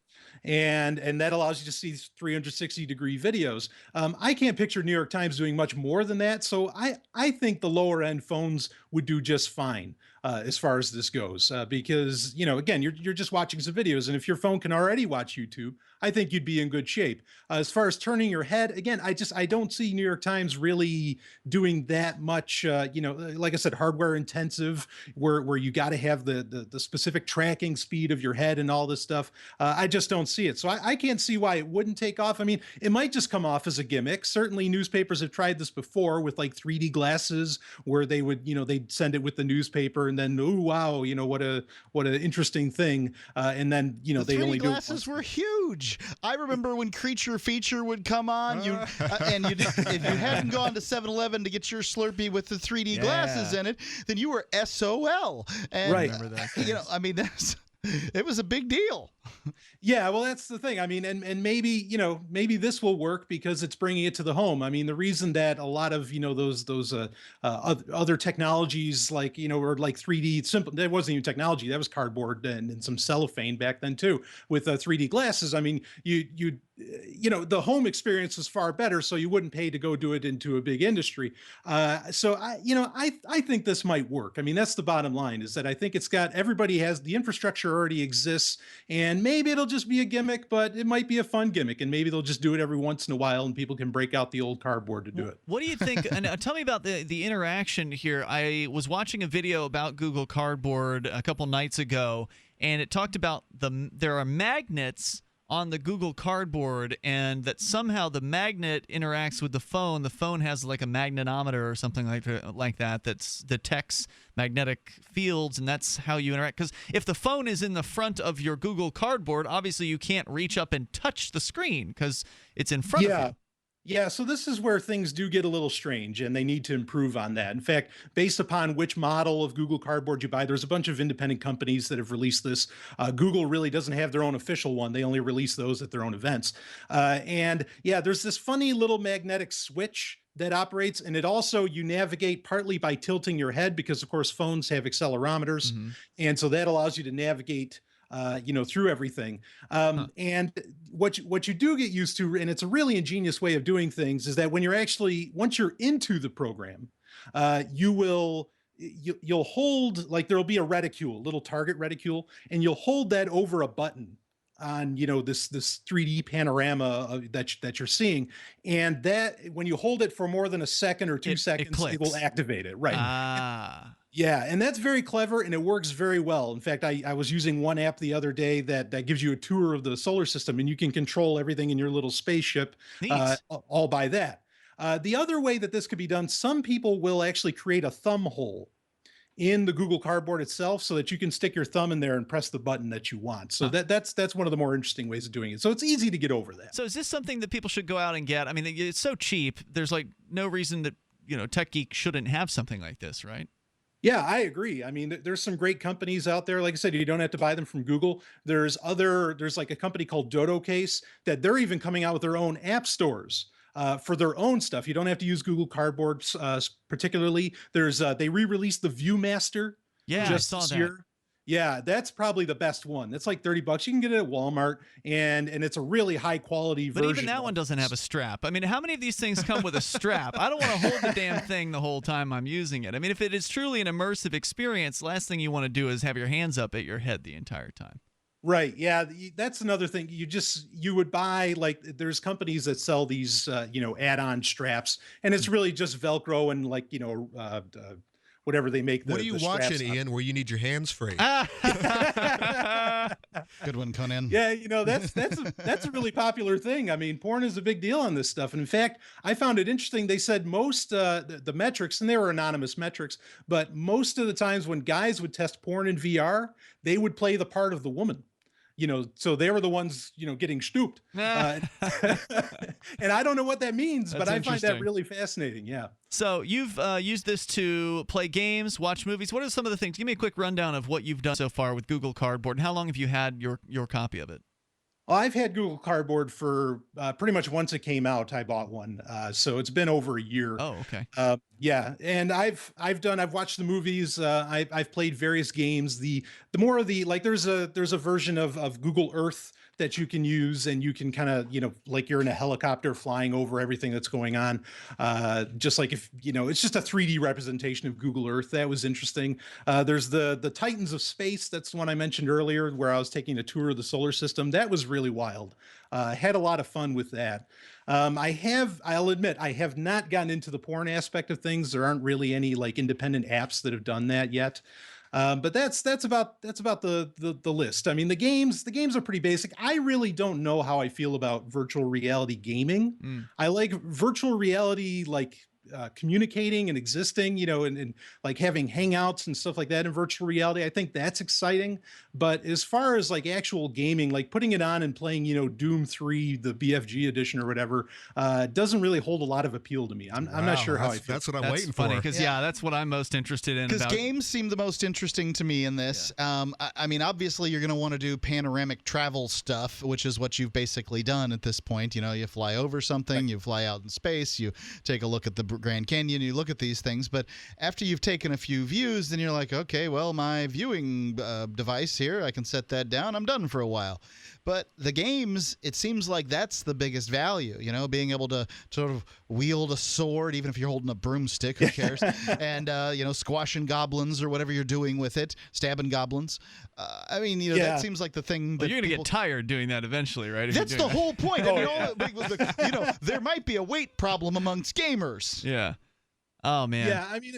Yeah, it's exciting. Either way, there's lots of things, I mean, for all different interests, really to do with it. And it's so exciting that there's no barrier to entry. Right, and it's just right. The Google thing is making this so anyone can afford it, and it's about to blow up. I mean, this weekend, New York Times is going to distribute 1.3 million of these Google Cardboard. Oculus Rift coming out early 2016 now, from what I understand. So we're about to see a huge VR war, and the technology, of course, already looks great, and it's only going to get better from here out. Brian Sovryn, thanks for spending time with us here tonight. My pleasure, guys. Brian Sovryn from Sovryn Tech, Sovryn Tech.com. If you didn't get on tonight, we'll talk to you tomorrow night, freetalklive.com. This alert just came in. This special announcement is for business owners and leaders of organizations who've been waiting for the right time to build. General Steel has made it impossible to wait any longer with rock-bottom prices that could save you thousands. That's right, General Steel, America's leader in pre-engineered structures, is offering buildings at prices you will never see again. Don't miss these prices. A 50 by 100 for under $30,000. You heard right. That's 5,000 square feet under $30,000. Manufacturers, if you need a larger building, try a 100 by 100 commercial building for $129,000. You can't afford to rent with these prices. Imagine a 70 by 100 foot church building for under $69,000. With the economy improving and interest rates still at historic lows, you can't afford to wait. Call 800-917-8251. 800-917-8251. 800-917-8251. Dr. Ngozi Obi is an emerging American author of Nigerian descent who's published 2 novels with an inspirational message. A third is in the works. Her first novel, Love's Destiny, follows Naira, a somewhat naive young woman, in a gripping tale of love lost and found. Her second novel, When Dreams and Visions Collide, follows Fern and friends as they discover what it takes to realize a dream and the true meaning of unconditional love. Dr. Obi's books are available where books are sold and ladyofdestiny.com. DVD, books, music, instruments, periodicals, computers, software, electronics, photo, cell phones, office products, home and garden, bed and bath, furniture, kitchen, pet supplies, automotive, hardware, apparel, shoes, jewelry, grocery, healthcare, sports and outdoors, toys, games, used, and more. It's a department store at your fingertips. Shop.freetalklive.com. Get all your shopping done, get a great deal, and a portion of your purchase goes to benefit Free Talk Live when you enter Amazon via shop.freetalklive.com. The latest edition of Rebel Love Show is next after the news here on the Liberty Radio Network at LRN.FM.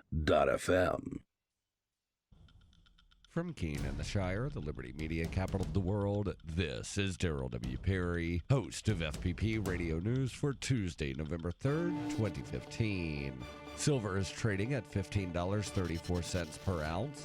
Gold is valued at $1,131 per ounce. And according to BitcoinAverage.com, the average price of Bitcoin is $389.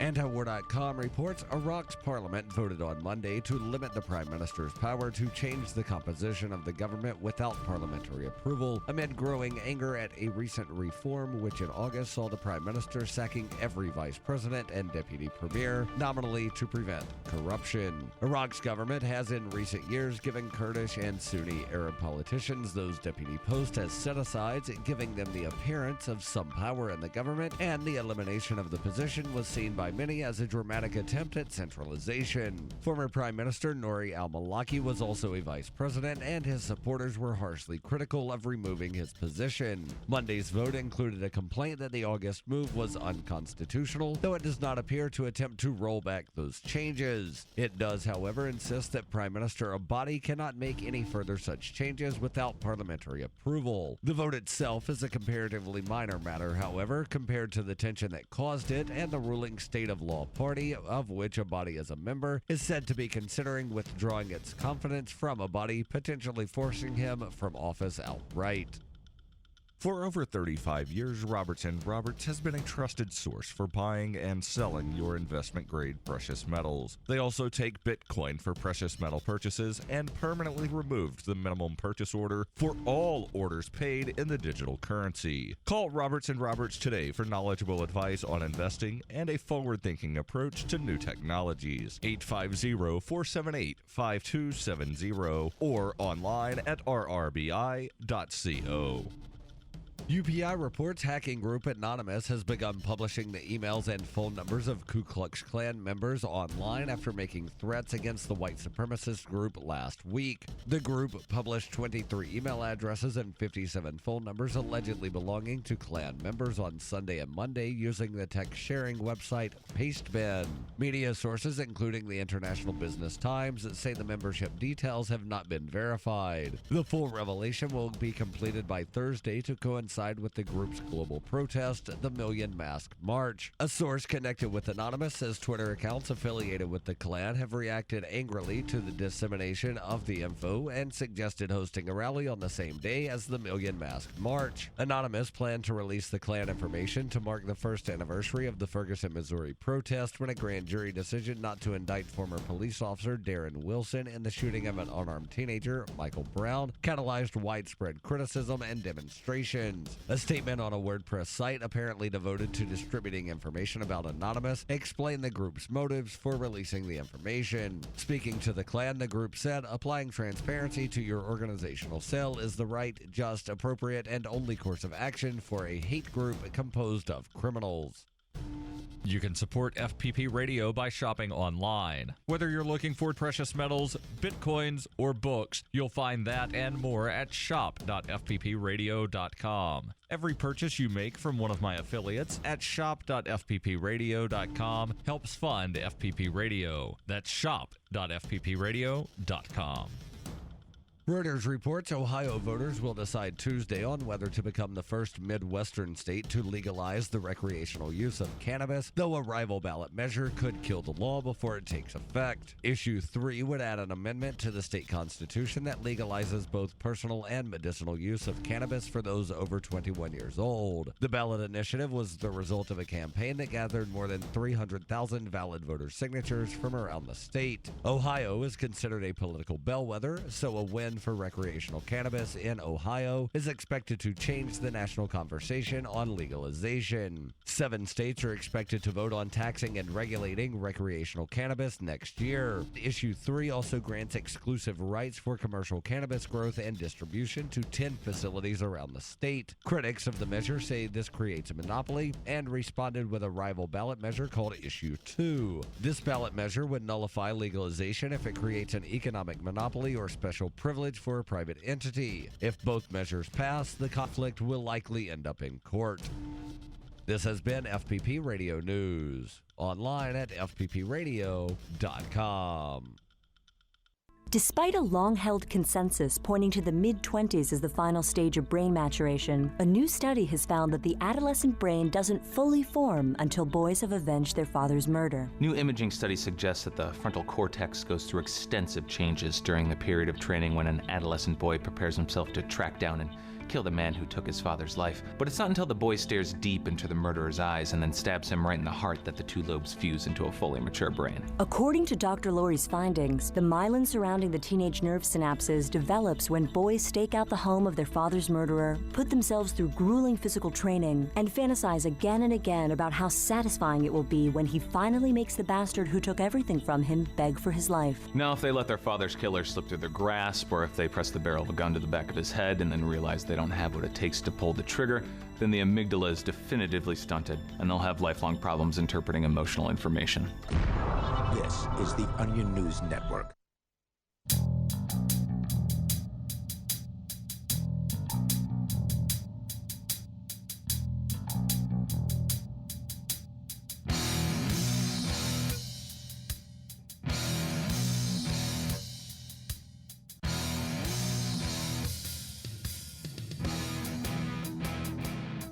Welcome to the Rebel Love Show. We are a once-a-week broadcast from Manchester, New Hampshire, where we are pro-pot, pro-gun, and pro-coffee. You can find all of our contents at rebelloveshow.com. I am Rob Mathias. And I'm your Rebel Chris. So hi, Rob. How's your weekend been? I actually had did a lot. Worked the weekends. I don't work weekends. But you're lucky. You work a Friday job. I know you hate your job. You think I'm lucky? I think you're lucky. How am I lucky? I love retail. No. I hate my work. Every once in a while, I have to work late mornings. Have to work weekends. Almost always have to work. Babe, so I miss out on a lot. We should just give it all up and be rock stars. Liberty. I'm down for being a rock star. We actually did. We went out with a few of our Friday. Was that Friday? We went to. Oh yeah. You forgot about that. That was so long ago. That was Saturday. Literally like yesterday.